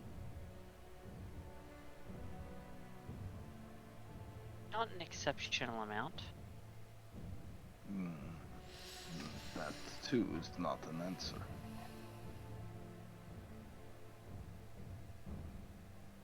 If anything, if he learns some of the inevitabilities of our existence only, he might not need to learn as I did.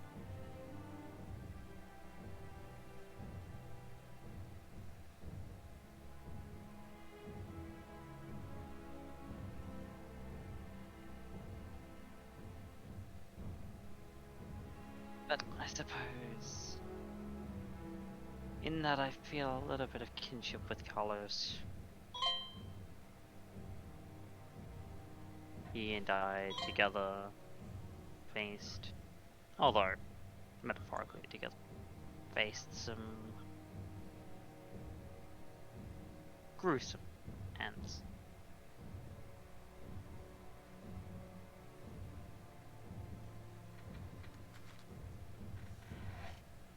If you were to try and offer guidance,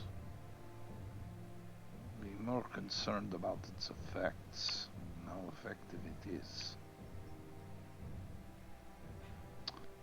Carlos brooding inside of the kitchen sink does not suit him or you well.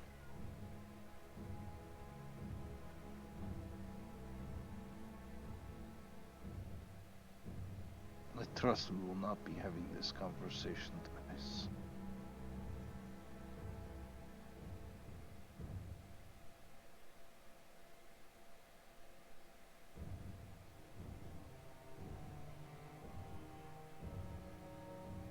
My mic just died. Oh, there we go.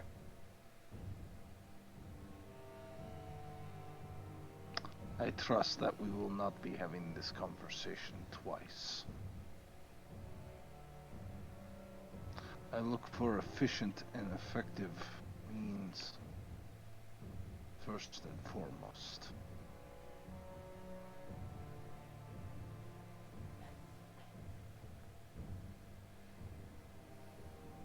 Yes. Efficient. Effective.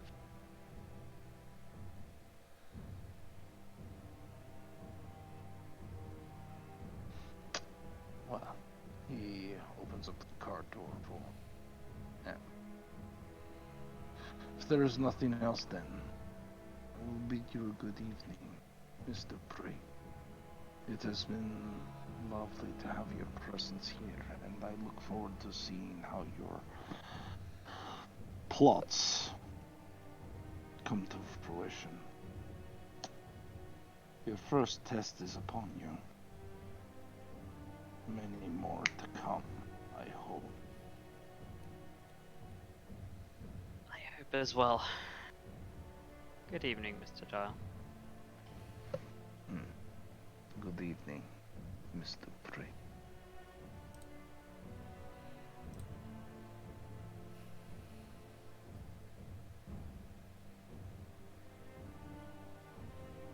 And, yeah, no, she's gonna head out of there and begin to get stuff prepared for her, little performance in which she makes a one Urien Doyle disappear.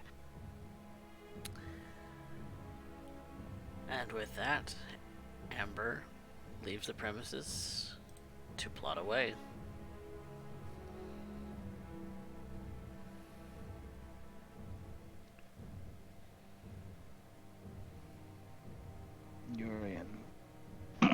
starts to walk back to the cabin.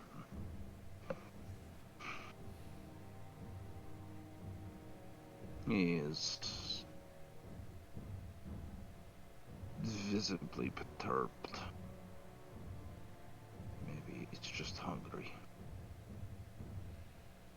But he needs to pace himself.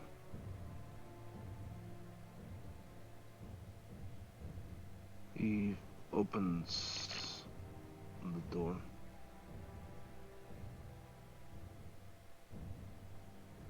Looks to Alfonso.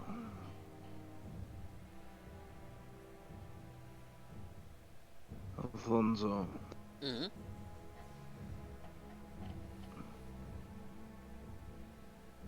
Never mind. He shakes his head. Never mind what. No. I am trying my best not to be greedy.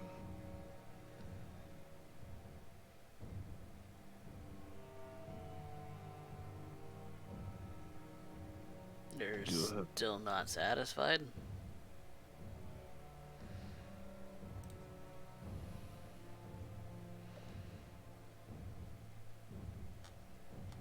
No.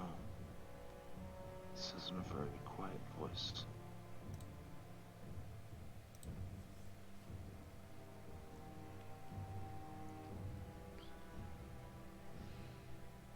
I mean, I could go look out for something for me and then come back. Are you really happy like that? This arrangement satisfies you. I mean, it's weird, but you're protecting M. And I want to be able to do that actively too, but, you know, I'm not exactly in the same place as her right now. And I don't know where she is, and And you not knowing is the way I can keep her safe. The fewer people know, the better. and logically I know that. Logically I know that.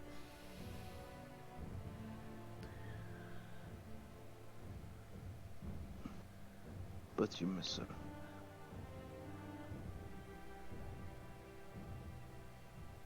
Yeah. Yes. Yeah. But Alfonso, I wish to gorge. I suppose you could call it comfort. I am not. I have not been in quite some time. And I am a tired, old man.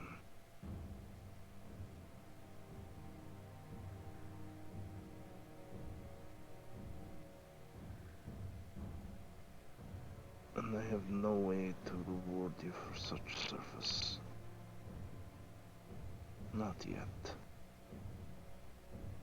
And I will need to find ways to make sure you, and Fox, and all those whose blood is thin as water, the point where you understand and that it has been to your benefit.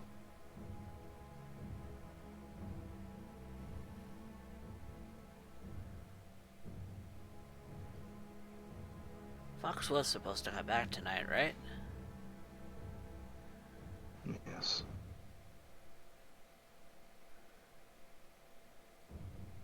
And they were supposed to pay for staying another day, right? I think I remember overhearing that conversation.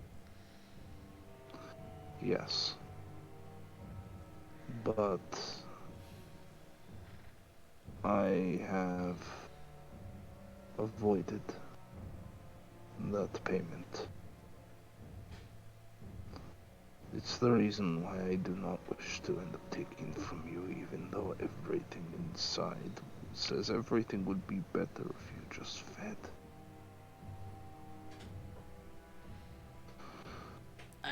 feeling.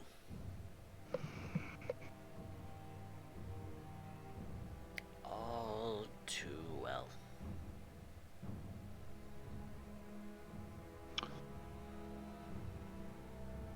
Ironic, isn't it? Yeah. An individual who is revered for power, prestige, hunger gets the best of us all. Kind of makes us all the same, doesn't it?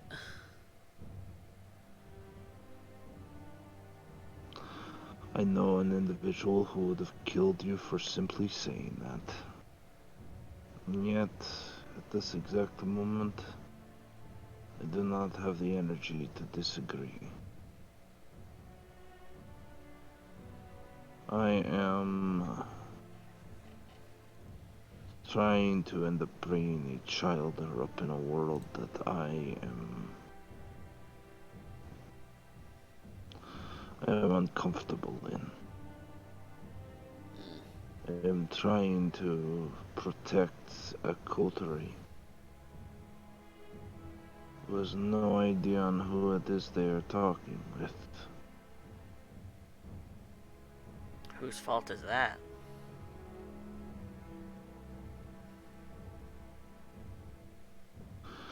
The whole of existence. I keep secrets guarded, as if they were to get out, every one of you would be dead. That's not ideal.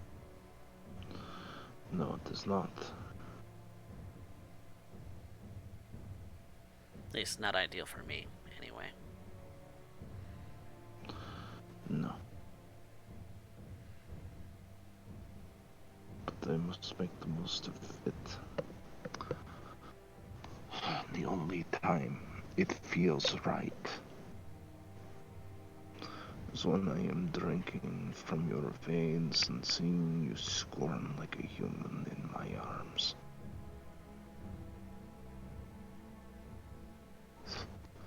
Perhaps this is what it is to be in love. Or maybe it's just some twisted perversions. Somebody had a very sick mind when they afflicted me.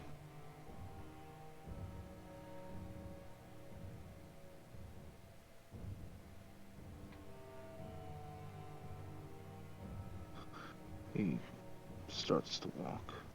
I mean, you at the very least have natural born talents, right? Stops.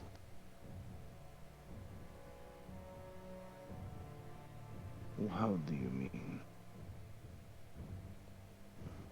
Like, I don't have natural born talents, not really.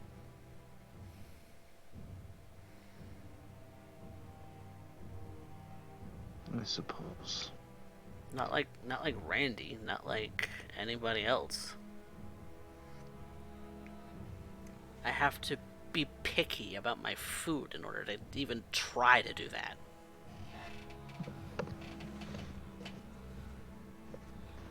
And yet, you can appreciate the flavor. I have my favorites, but it's hard to come by sometimes. Such as? Such as, you know, I can't even describe it really. But if for instance, I have a group of friends that, you know, when they're chill the fuck out, like some people smoke. I'm not gonna lie that I actually like it when they do that. It's calming, and sometimes I can make people forget things. But it's really finicky. Really, really finicky. And I don't like how finicky it is. So I start brewing potions and shit.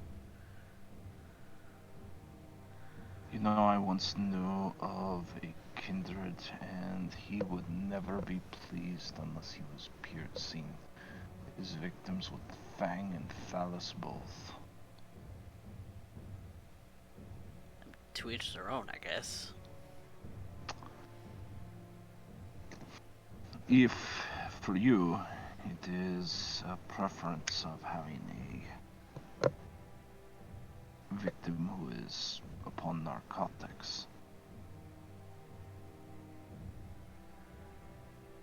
then that gives me a small piece that I can use to make this more your home.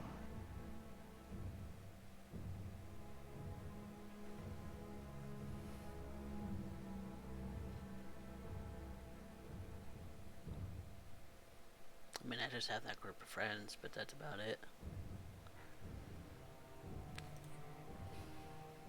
Well, I say friends, because You usually... don't want to take them as food. Yeah... That's weird. Not But they at all. are. But they're not. But they are.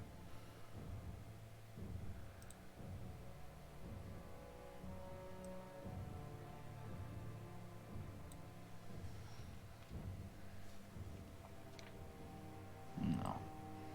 I think you deserve more, Alfonso. My ambassador to Thin Bloods.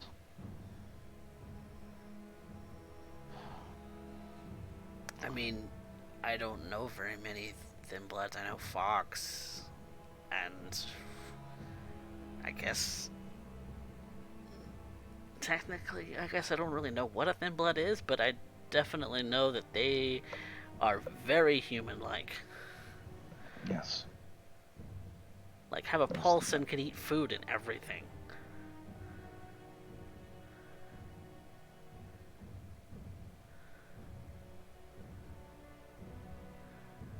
I can't remember what my last meal was. Have you tried since? Only in covering what is, for ones like us, certain things require vitae. Mm. I do not give my skin color or warmth. I do not fake a heartbeat or breath or practice blinking. Because it costs the gift that you give. In order for me not to tax you, I must find ways of going about it without taxing myself. I would love to be able to spend my evenings in an orgy of flesh and debauchery where kine are throwing themselves upon each other in flights of fancy, and to be able to gorge myself upon them. But I cannot. There I could use my gifts and feed, use my gifts and feed in a cycle that could go on forever. But every time I use a gift, every time I use what you call talents, it costs me more. And to feed myself again means I have to punish someone else. For kine, it's not much of an issue. For kindred, if I kill them, I reduce my own stock. If I feed off them without justification, I will be hunted. Redemption held swift. So I must take everything in a very measured response. Because you have limited access. feeding off of another kindred's taboo? It is when you offer someone your blood. I mean, I'm pretty sure that's how Randy put it. It is. When someone feeds off of blood like mine or him's, it builds a connection. If that connection is too strong, it turns into something worse. M is in your mind as you've consumed her blood. Mm-hmm. And she has been careful not to go too far. How far is too far? Depends on the individual. For me, it's something I must be cautious about. I rarely feed on the same kindred twice in a given set of time. I fed on her for like 5 days straight. I know. Maybe more? Yes. Now we're weaning you off. Oh. Am I gonna get the shakes again tomorrow? No. That is why I am taking over that duty. That duty was to keep you from here doing something rash again. I told Randy I would protect you, even from yourself. Have I not been true to my word since you met me? Yeah, you've been pretty true to your word. And I'm gonna hold you to that in regards to M.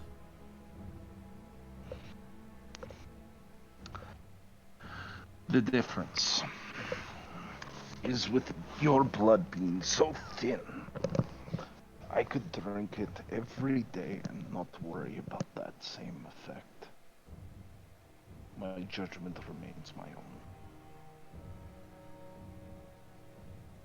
And I think you would acknowledge for M's sake that your judgment has been spotty at times. But look at you now. Guidance and a helping hand. You've grown so much in such a short time. I like to think I'm doing a good job. Whatever that is. Sometimes I'm not even sure what I'm doing.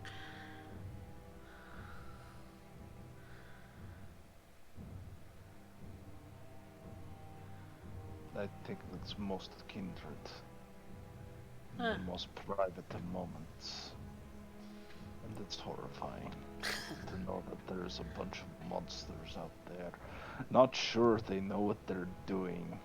Pretending that they do. Fumbling about with no plan. Trying to end up saying, I got this. And then you wonder why it is that I am unnecessary.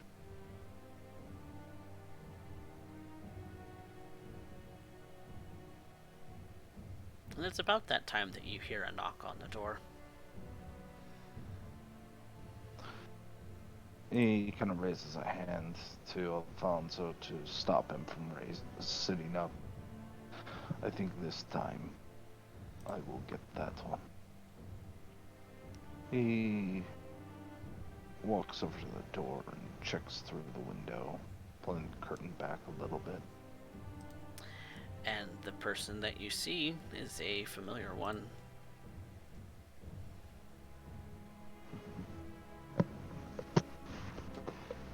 Well, he opens the door. Good evening, Fox. Hi. Sorry I'm late. I know it's getting kind of late. I was worried you would not get here before the sun went up. But I'm here. Please come in. Come in. Close the door. You've come at a very strange time. Yeah, it kind of looks like you're here with Alfonso. Hi, Alfonso. And Alfonso just waves. I was speaking to Alfonso of the precarious nature that the city finds itself in.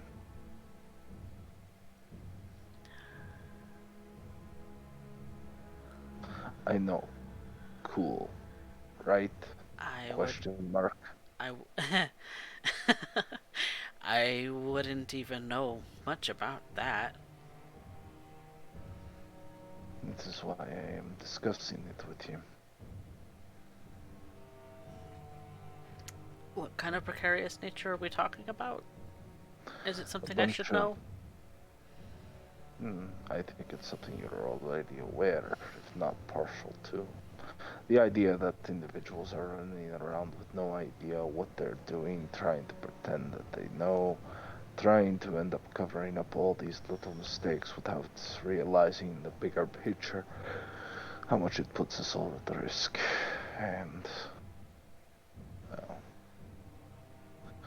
Alfonso was concerned about my own well-being.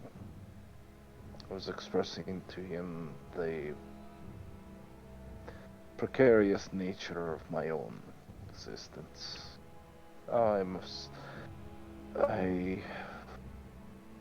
Perhaps I'm envious. To let you also know, dear Fox, my own child is here as well.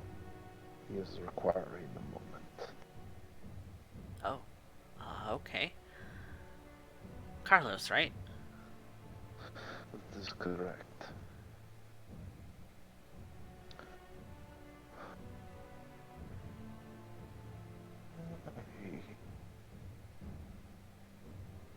He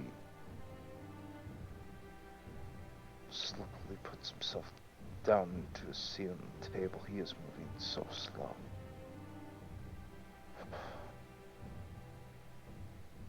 I am finding myself concerned. My mind is wandering. I am finding myself having difficulties focusing at times. So, please forgive me, Lady Fox. Are you okay? No. I find in conversations I've had this night upsetting.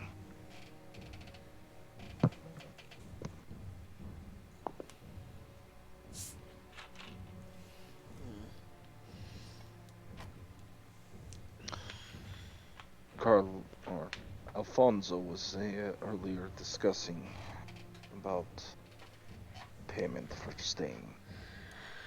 Right. I'm here to pay for that. And I do want to receive that payment so much right now. But I also recognize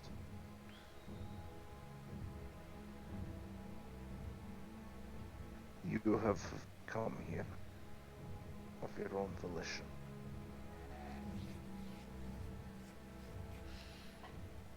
Yeah, I said I would. You have kept your word.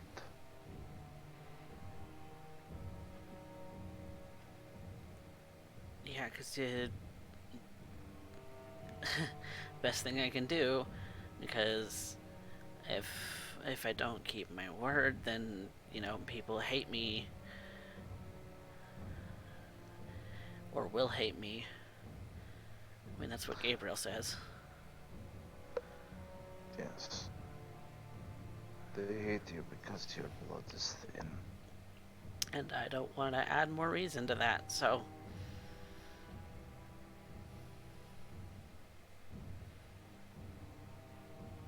He looks over at Fox and then Alfonso.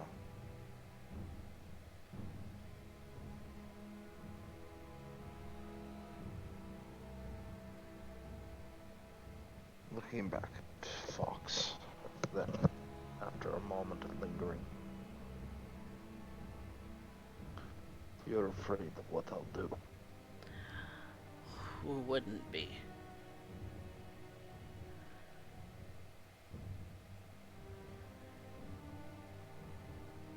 You're right. Who wouldn't be? I mean, as far as I know, you're real kindred, right? Yes. And I I'm am. not real kindred, and so That is correct.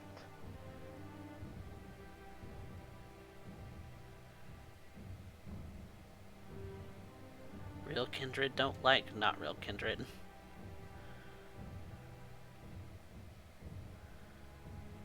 Our relationship is special in that regard.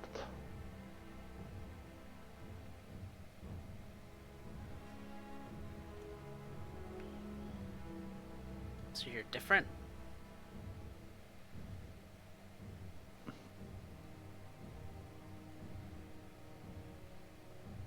No. I am not different. Not in no any way of significance to you. I am not here to say that, oh, poor thin blood. Let me take you into my bosom. Allow me to comfort you and care for you and protect you. I am a shepherd, certainly. But I'd rather be a wolf. As an old expression, fear not the wolves led by a sheep, fear the sheep led by wolves. We are encountering a position where we need a wolf.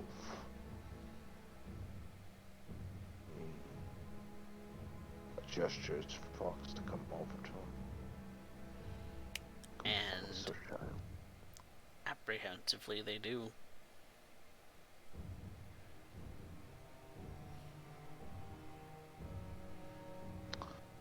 He extends a hand to them. And they take it. Pulls them a little closer, allowing them to get uncomfortable. And you notice that their skin is very warm for kindred. And probably even for thin blood. Alfonso's not nearly this warm.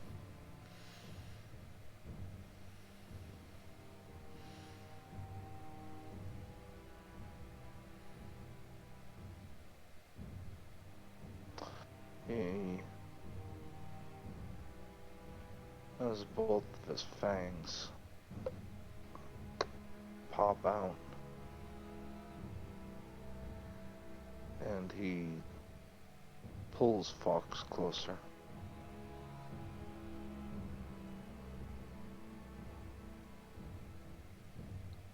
You fear what I am going to do. You said so. Yeah. How do you picture this going down? I don't know. What are you scared of? I'm scared of the last time.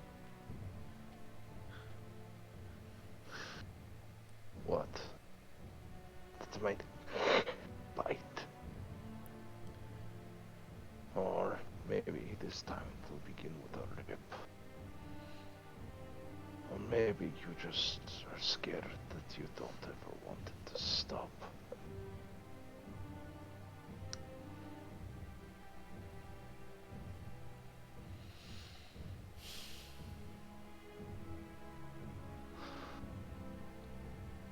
Never forget what I am. His fangs retract, and his grip softens. But I don't want to be that right now. In fear, You come to me.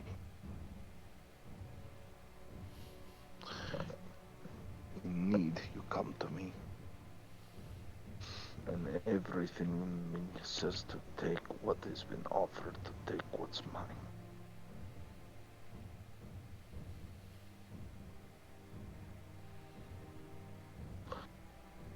But I cannot.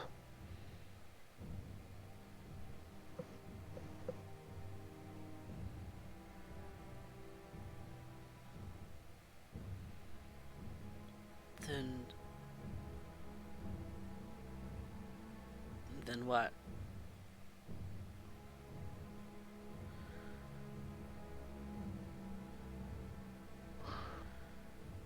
When he slowly stands and seats them in the chair he was just placed in.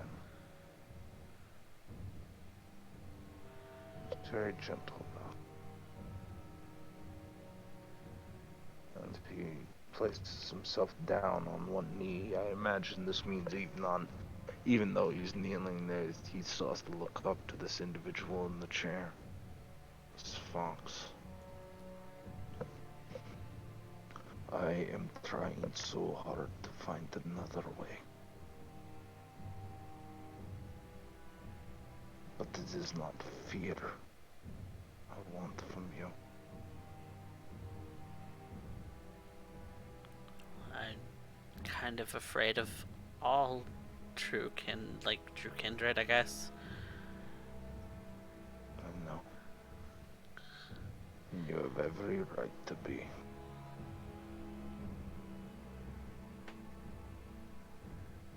Even I don't understand my hesitation.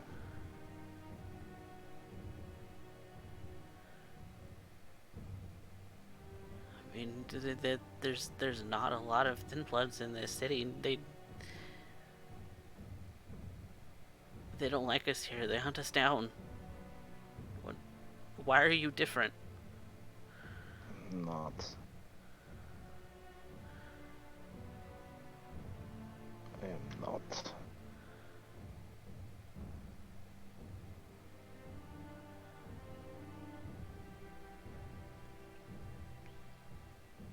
I am not different than them. I'm no different than any other anarch here, am I?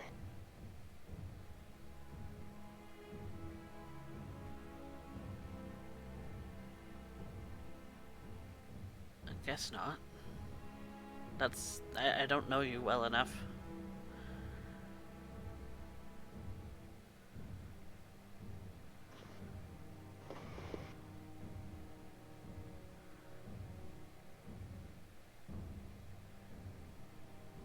You wish for a place where you can hunt without being thrown out. Been thrown out of every other domain. You wish for a place with a roof over your head.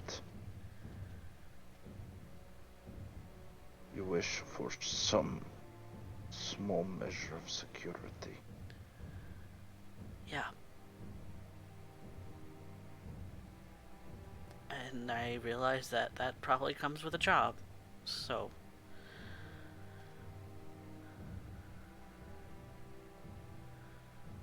I don't expect for free. No. No, you do not. And you're right to think so.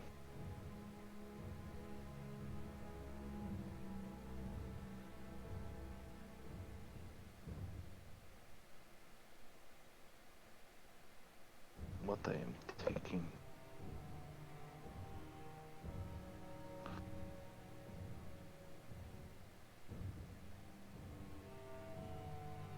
everything I want to do right now.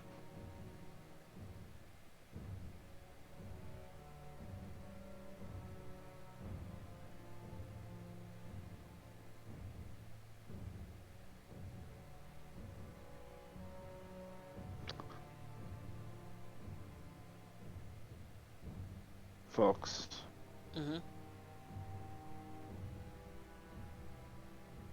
what can I do to make this your home? your domain. Um, well,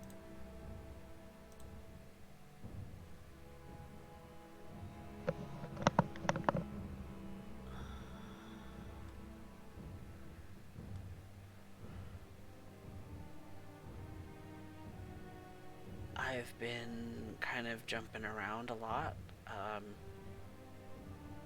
I like the club scene and kind of, I don't know. This is the around the mall, so You're familiar with a purple-haired woman named Claudette, are you not? I don't know that I've met anyone like that. I might have. She enjoys the films as well. I try to keep my head low. I try not to interact with other kindred because, you know, I never know if they're gonna just lash out.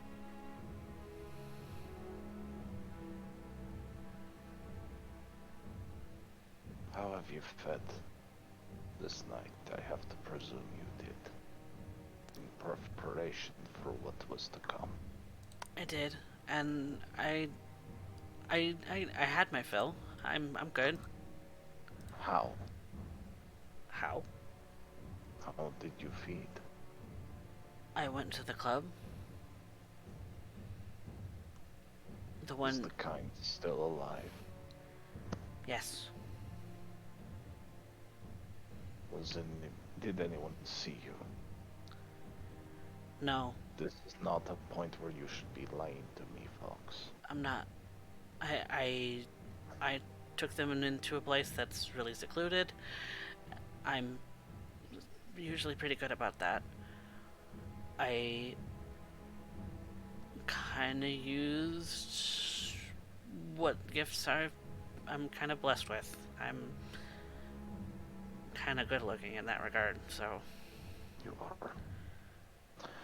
Were the need still in me, I would. And were I still that attached, you would be quite the catch for one such as I. if I wasn't so, like, homely looking. That we can change. If you wish it. I mean, having nice clothes would be nice. Very well then. I shall start making preparations.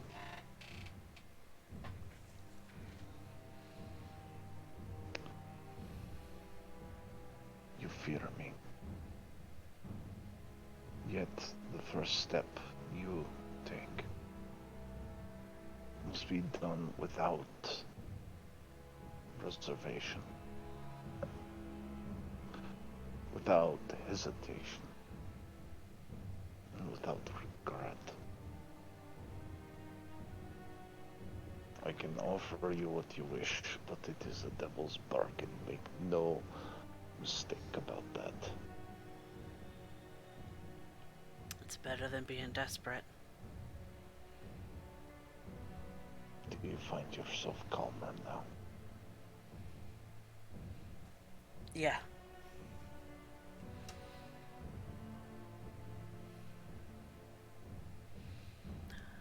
I don't want to be haven hopping anymore.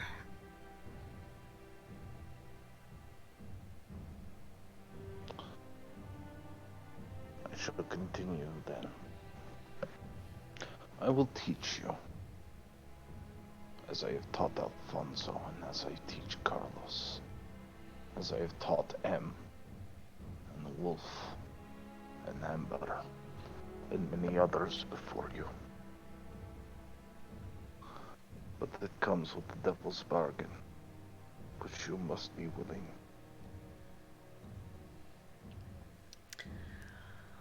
I agree to those terms.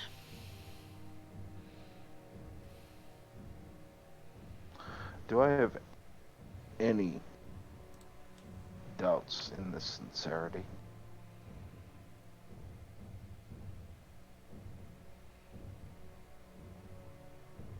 They have bad people skills, you know that much. So it would be safe to assume they're a terrible liar.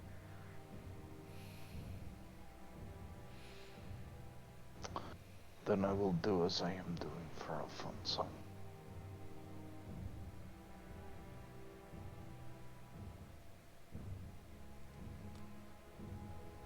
He stands up, having Fox still in the chair. He turns the hand he's been holding upward, opens the palm and places his own wrist in it. Take with the smallest of mine. Allow my gift, my blood, to be in you. It is the closest you can be right now to being true kindred. In this, I will accept it. Know that this comes as you being a servant of this domain, of me. In doing so, service yields reward. For now, a domain to hunt in, and a roof over your head. Further service and loyalty will aid in further reward.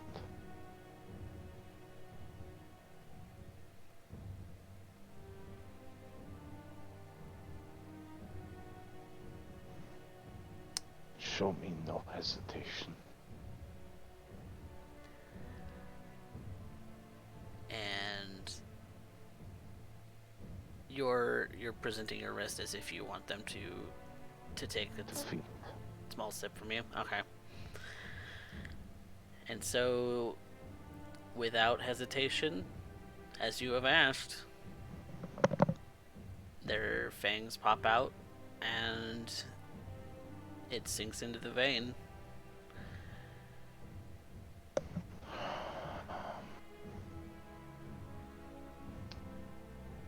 This feeling is so beautiful and horrible. I knew this feeling the night Urien Doyle killed Calhoun.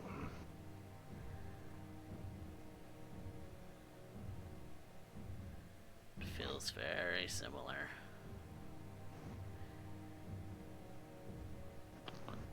Stop. And Stop. and they stop as soon as you say so. They don't really take a lot. They've only just taken a taste. Vitae runs very slow through a wound.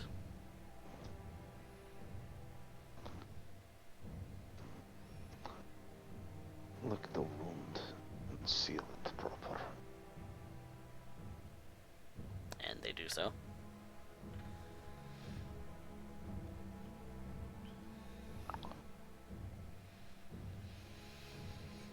Your fox, thrall of Urien Doyle. You'd know this willingly. Do so, of your own volition.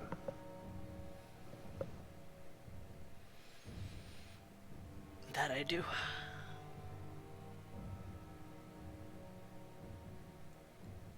No matter what happens from this point forward, know that this is what you wanted.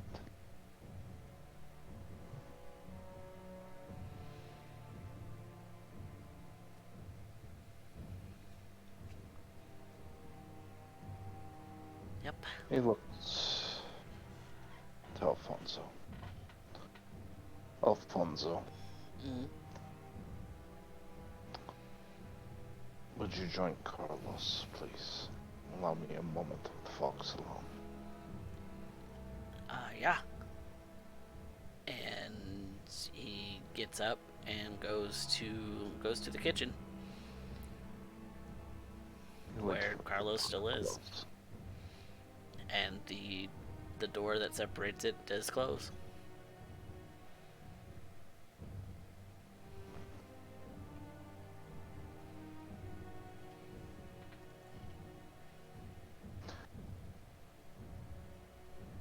You will,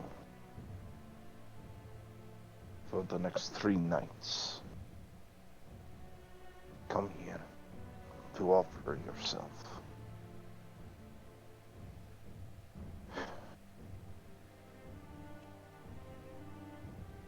I remember seeing similar contracts. And I don't think I want to remember things I saw done to thralls. You're right to fear. But it is in Carlos, Amber, and Alfonso, and his beloved M, that I will endeavor to do better.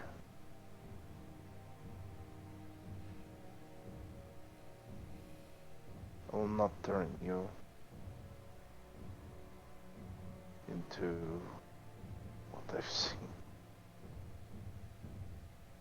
You can see that there's a lot of regret on his face. Flashing back to seeing what has been done. The trick in court done to thin bloods for their amusement.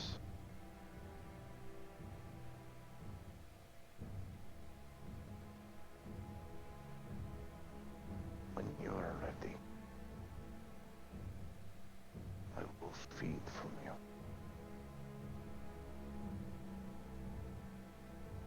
But only he places their hand back over their own chest. When you are willing.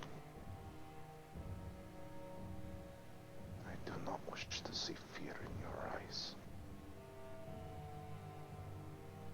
Not from you. Poor thin blood.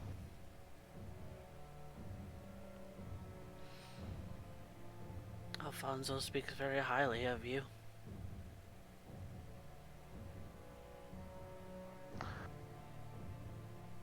Have I warranted it? Have I earned such praise?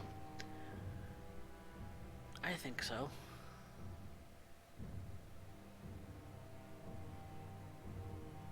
Even knowing what I do.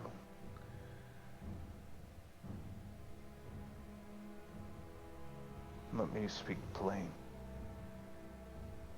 You will not like what I have to say.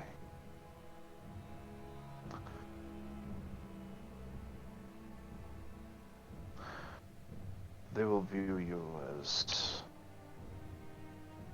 hoarders, offering your blood to something so sick and depraved that it will feed on you repeatedly night after night. They will tell stories on how I abuse, manipulate, and twist you. That you are puppets and playthings.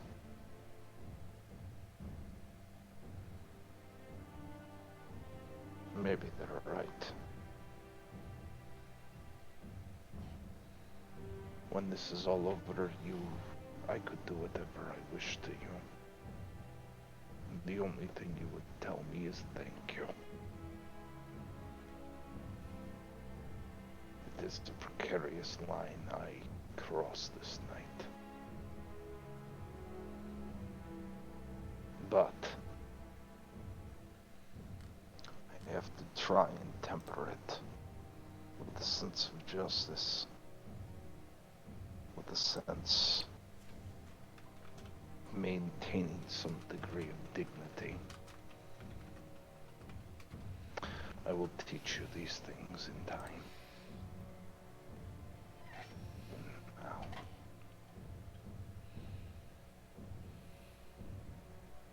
if you wish now, I will. Knowing what is to come. Or, I mean, that's why I fed tonight. guess there's no beating around the bush with you any longer.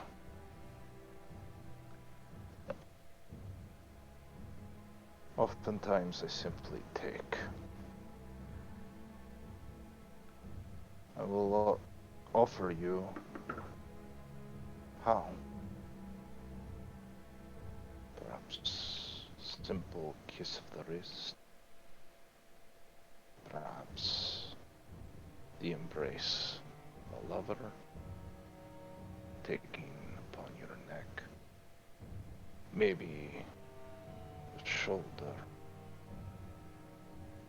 Or something more exotic, if that is what you prefer.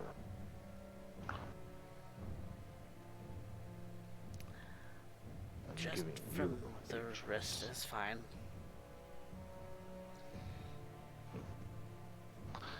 He takes her and he nods to her.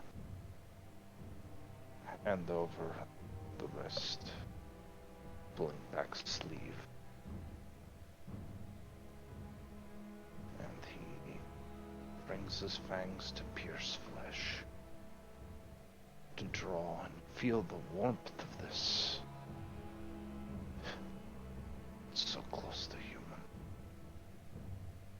How rare for vintage to actually drink warm blood. Not the cold dead blood of other vitae. No, this is rich warmth going down your esophagus. Almost as if you're drinking from a human. It's so close to that warm.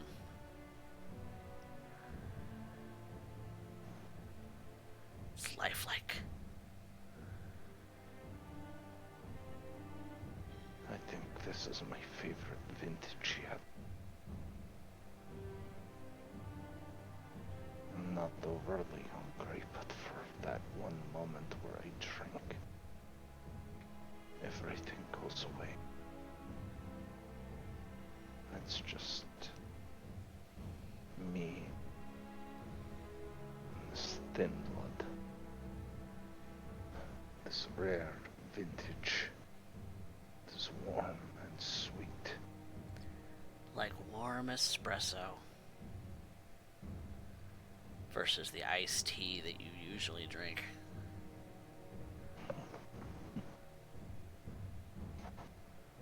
I think this is as close to happy as I've been in quite some time. But I don't rush it. I savor it. I drink slow. And when I'm done, I lick the wound. I take only what I need. A small amount of a single point of hunger. And they're definitely laid back in the chair. In the throes of what the kiss offers to those who are fed upon.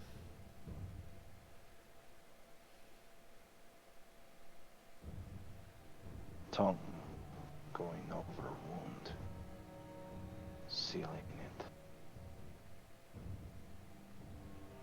I simply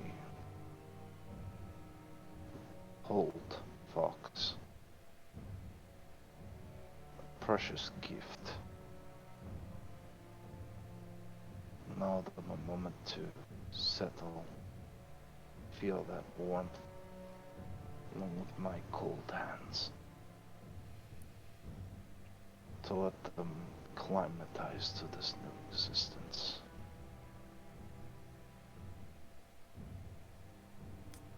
And there's Carlos. Go ahead. there's a small hint of a flavor on their blood. It's a very sanguine flavor. Not enough to really give you anything, but you can taste it.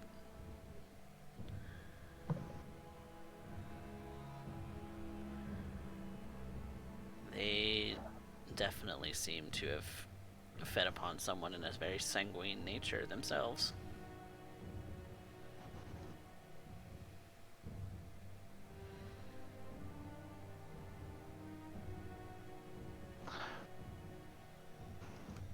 Are you alright, Fox? I'm good. I'm good.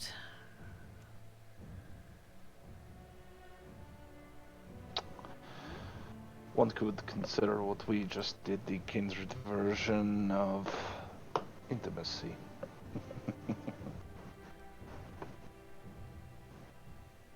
It's a little weird, seeing as I've just met you, but you wouldn't be wrong.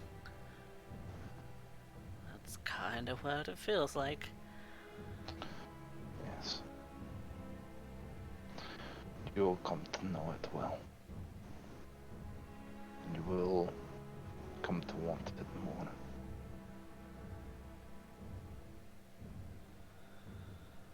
Yours was a loyalty I did not have to buy, simply secure. You say you enjoyed the club scene.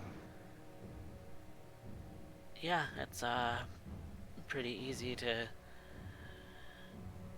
snag somebody who wants to have a good time.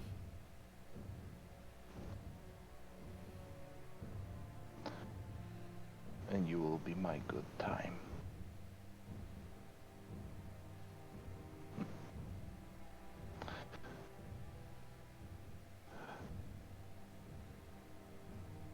I will see what I can do to teach you how to make that club your own.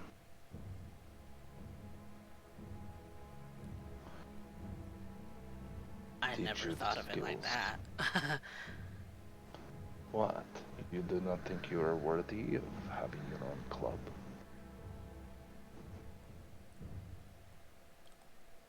Just getting by night to night's been on my mind lately, so...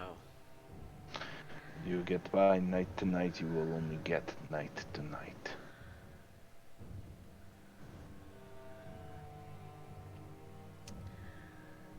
Yeah, settling a bit of some roots down there wouldn't be a bad idea. You are simply eyes and ears. On occasion, a warning. You see someone who is feeding, who is not someone you know I associate with, you let me know. You find, maybe tell me what they look like over here, name. Keep yourself safe. Thin bloods are a precious resource to me. It's pretty easy for me to blend in, so... Yes, I trust it is.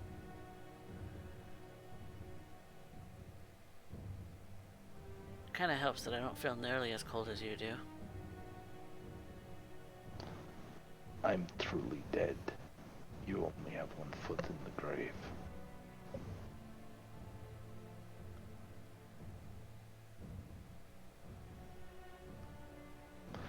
Look, at least I am not as depraved as some Toreadors have been.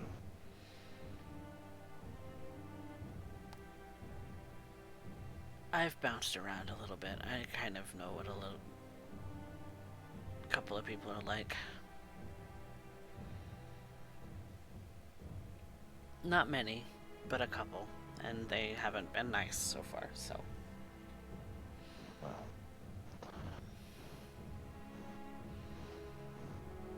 Alfonso's job is to get more thin bloods. To find them in my domain, bring them to me. You will answer to him. Feed, explore, Tell me what you see. What needs to be done? What is happening in my domain?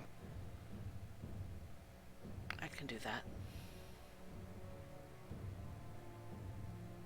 As you grow, responsibilities will be hoisted upon you. But that is as you grow.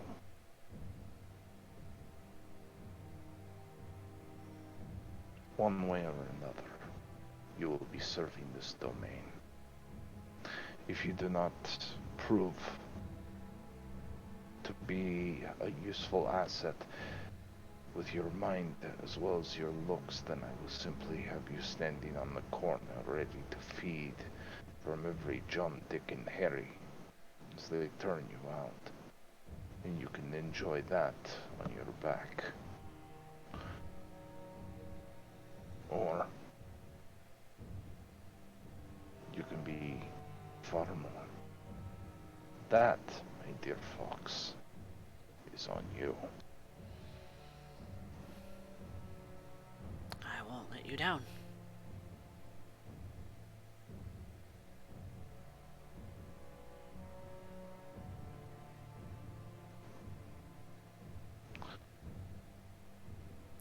I know Gabriel's gonna want to talk to you.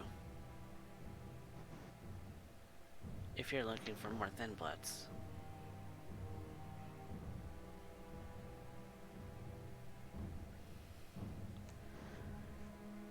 He was not nearly as lucky as me. He kind of got the short end of the stick when it came to being turned. How so? He's fugly. Are you sure he is thin blood? He associates himself with such, and that's what he tells me anyway.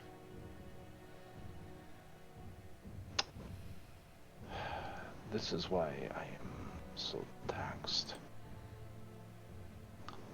I taste blood and I'm going to take a... I am going to use Blood Walk. Blood Walk requires you to dump some of your vitae and their vitae into a dish. Which is a rouse check. Yep, rouse check each. So if you want them... I am going to place a bowl. Your Tim Hortons mug. Yeah. And I will direct Fox through the ritual. Okay, so one rouse check each, so here's theirs. Hey, we're good. Yep. Cheap night, fantastic. Fantastic. And roll your Bloodwalk ritual roll. I am going to spend willpower on it. Not that I know it's already a pass, but just in case for a crit. 4. 4.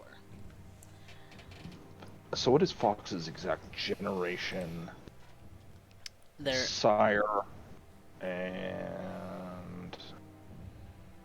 You did a taste for blood on them before, right? No, I have not. Didn't you? But technically it qualifies as the same too, though. Right. So I can identify their blood potency, which should be 0. Their blood potency is 0. Their sire's name is Dismal. They are 13th generation, though they're thin blood. Very thin blood. A little richer than expected. But they are thin blood. They are thin blood. Confirmed. Confirmed because What was the name of their sire? Dismal. And you can roll a politics roll to determine who that is. Does Camarilla count as a bonus here? No.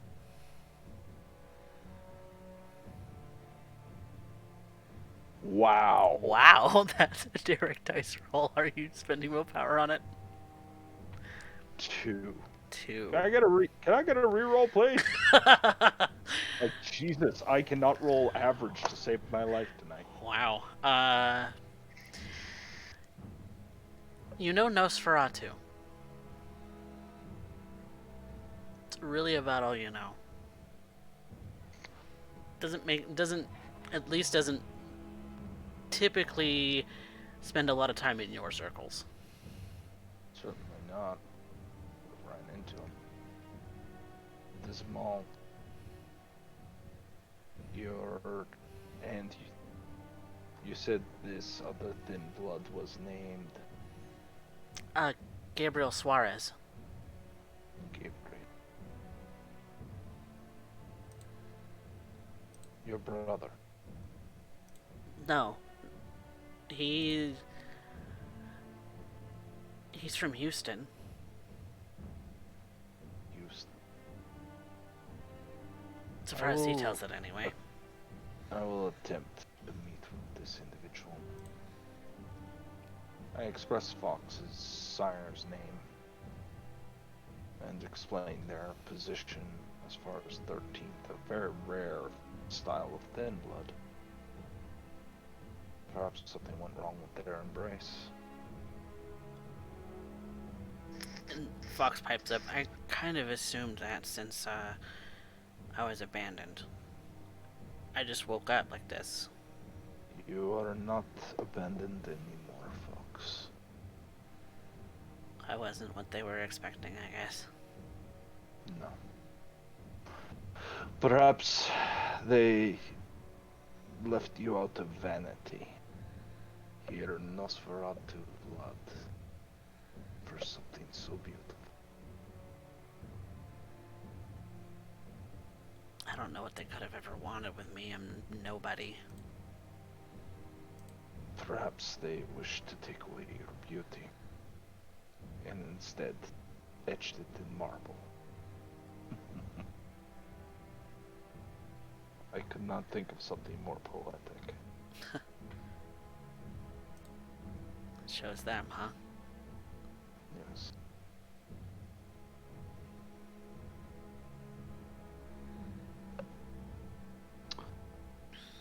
Alfonso, Carlos, please join us. And you hear the door immediately come open, and the both of them come out of the kitchen. So, gentlemen, what were you discussing in time? Or were you both holding glasses to the door? I mean, that's rude. Alfonso You're says. also terrible liars. I mean, Carlos pipes up. I mean, kind of curious, but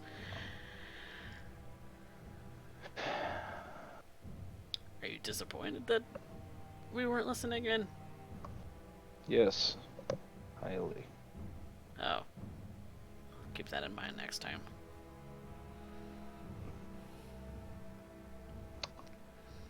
If I can trust that you are not listening in, that means one of two things. Either one, you will not catch something that is important, or two, you will not end up learning proper. Ours is a realm of secrets and intrigue, information, knowledge, and how to apply it. Before you learn how to use the knowledge you find, the skills you have, and the ones you will discover, you must first learn to gather it. Secretly. No one thinks twice about what the thin blood knows. No one thinks twice what the fledgling knows. Yours are pieces to my own. If nobody takes a second look, that's kind of an advantage. Exactly. And Carlos, I know a single wall in the room does not stop you from hearing the entire conversation. No. But a kid who will run his mouth endlessly will. Exactly. He just kind of looks at Alfonso. As if he's calling Alfonso out for being a blabbermouth. So what were you discussing? Alfonso pipes up. Just, like, kind of mulling about what we already know. And discussing how fucked it all is.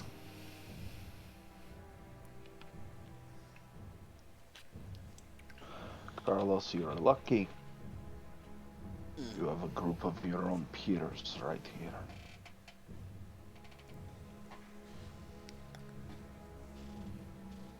I envy you.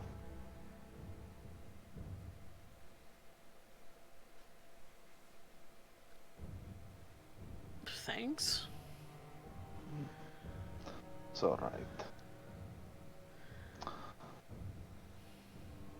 Tonight you will rest. Amber will be busy trying to end up getting everything sorted. You three will have a task I wish for you to do in the meantime. Alfonso, Fox, you are to continue hunting. I want you to learn everything possible about the club. Whichever one you pick. Choose wisely. Find if it has a kindred already running the establishment. Find who the owner is.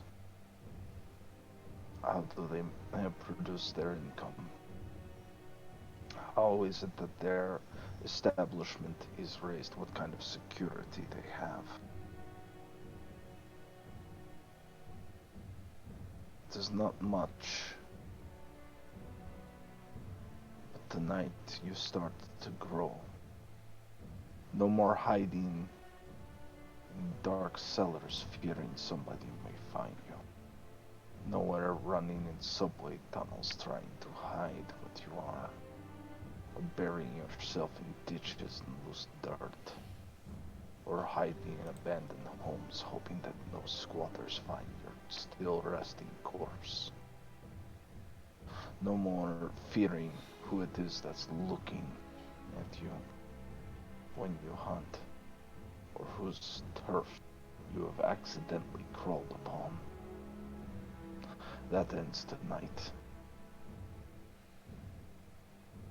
And Fox nods. Tonight you begin the journey to being as close to true kindred as you two can be. And Carlos, your responsibility will be much greater. Their blood is thin. They can never match your power and what you will become. What you will become is their guardians. Alfonso will be the muscle. Fox, the starlet. But you must be the mind that makes it work.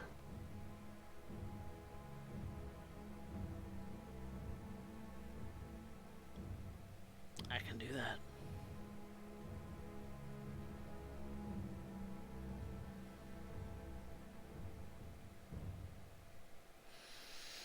Alright, it's starting to get late. Yes. He thinks about it for a second.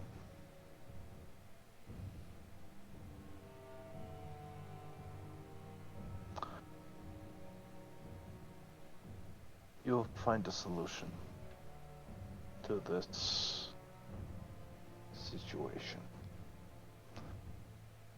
Despite your each of being low birth.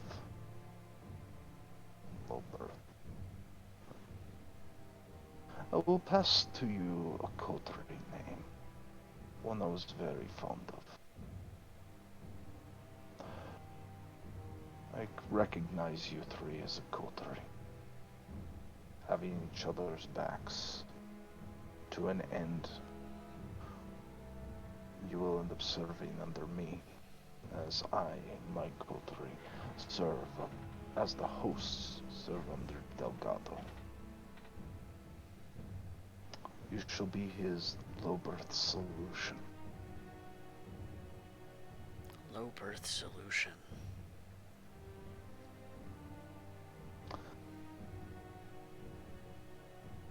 I trust you will live up to the name in time. Rest now. I will rest with you. He goes to make sure the locks are on the doors, the grates are still good, checks his van one more time beforehand. He just continues wondering. He goes to rest. He's got a new acquisition. Wow.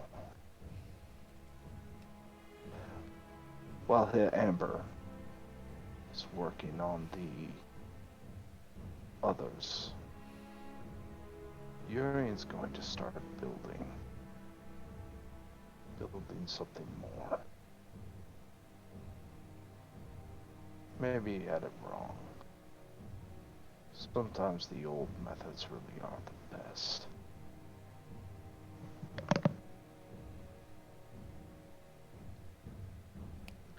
And I suppose that would finish out the scene and the night.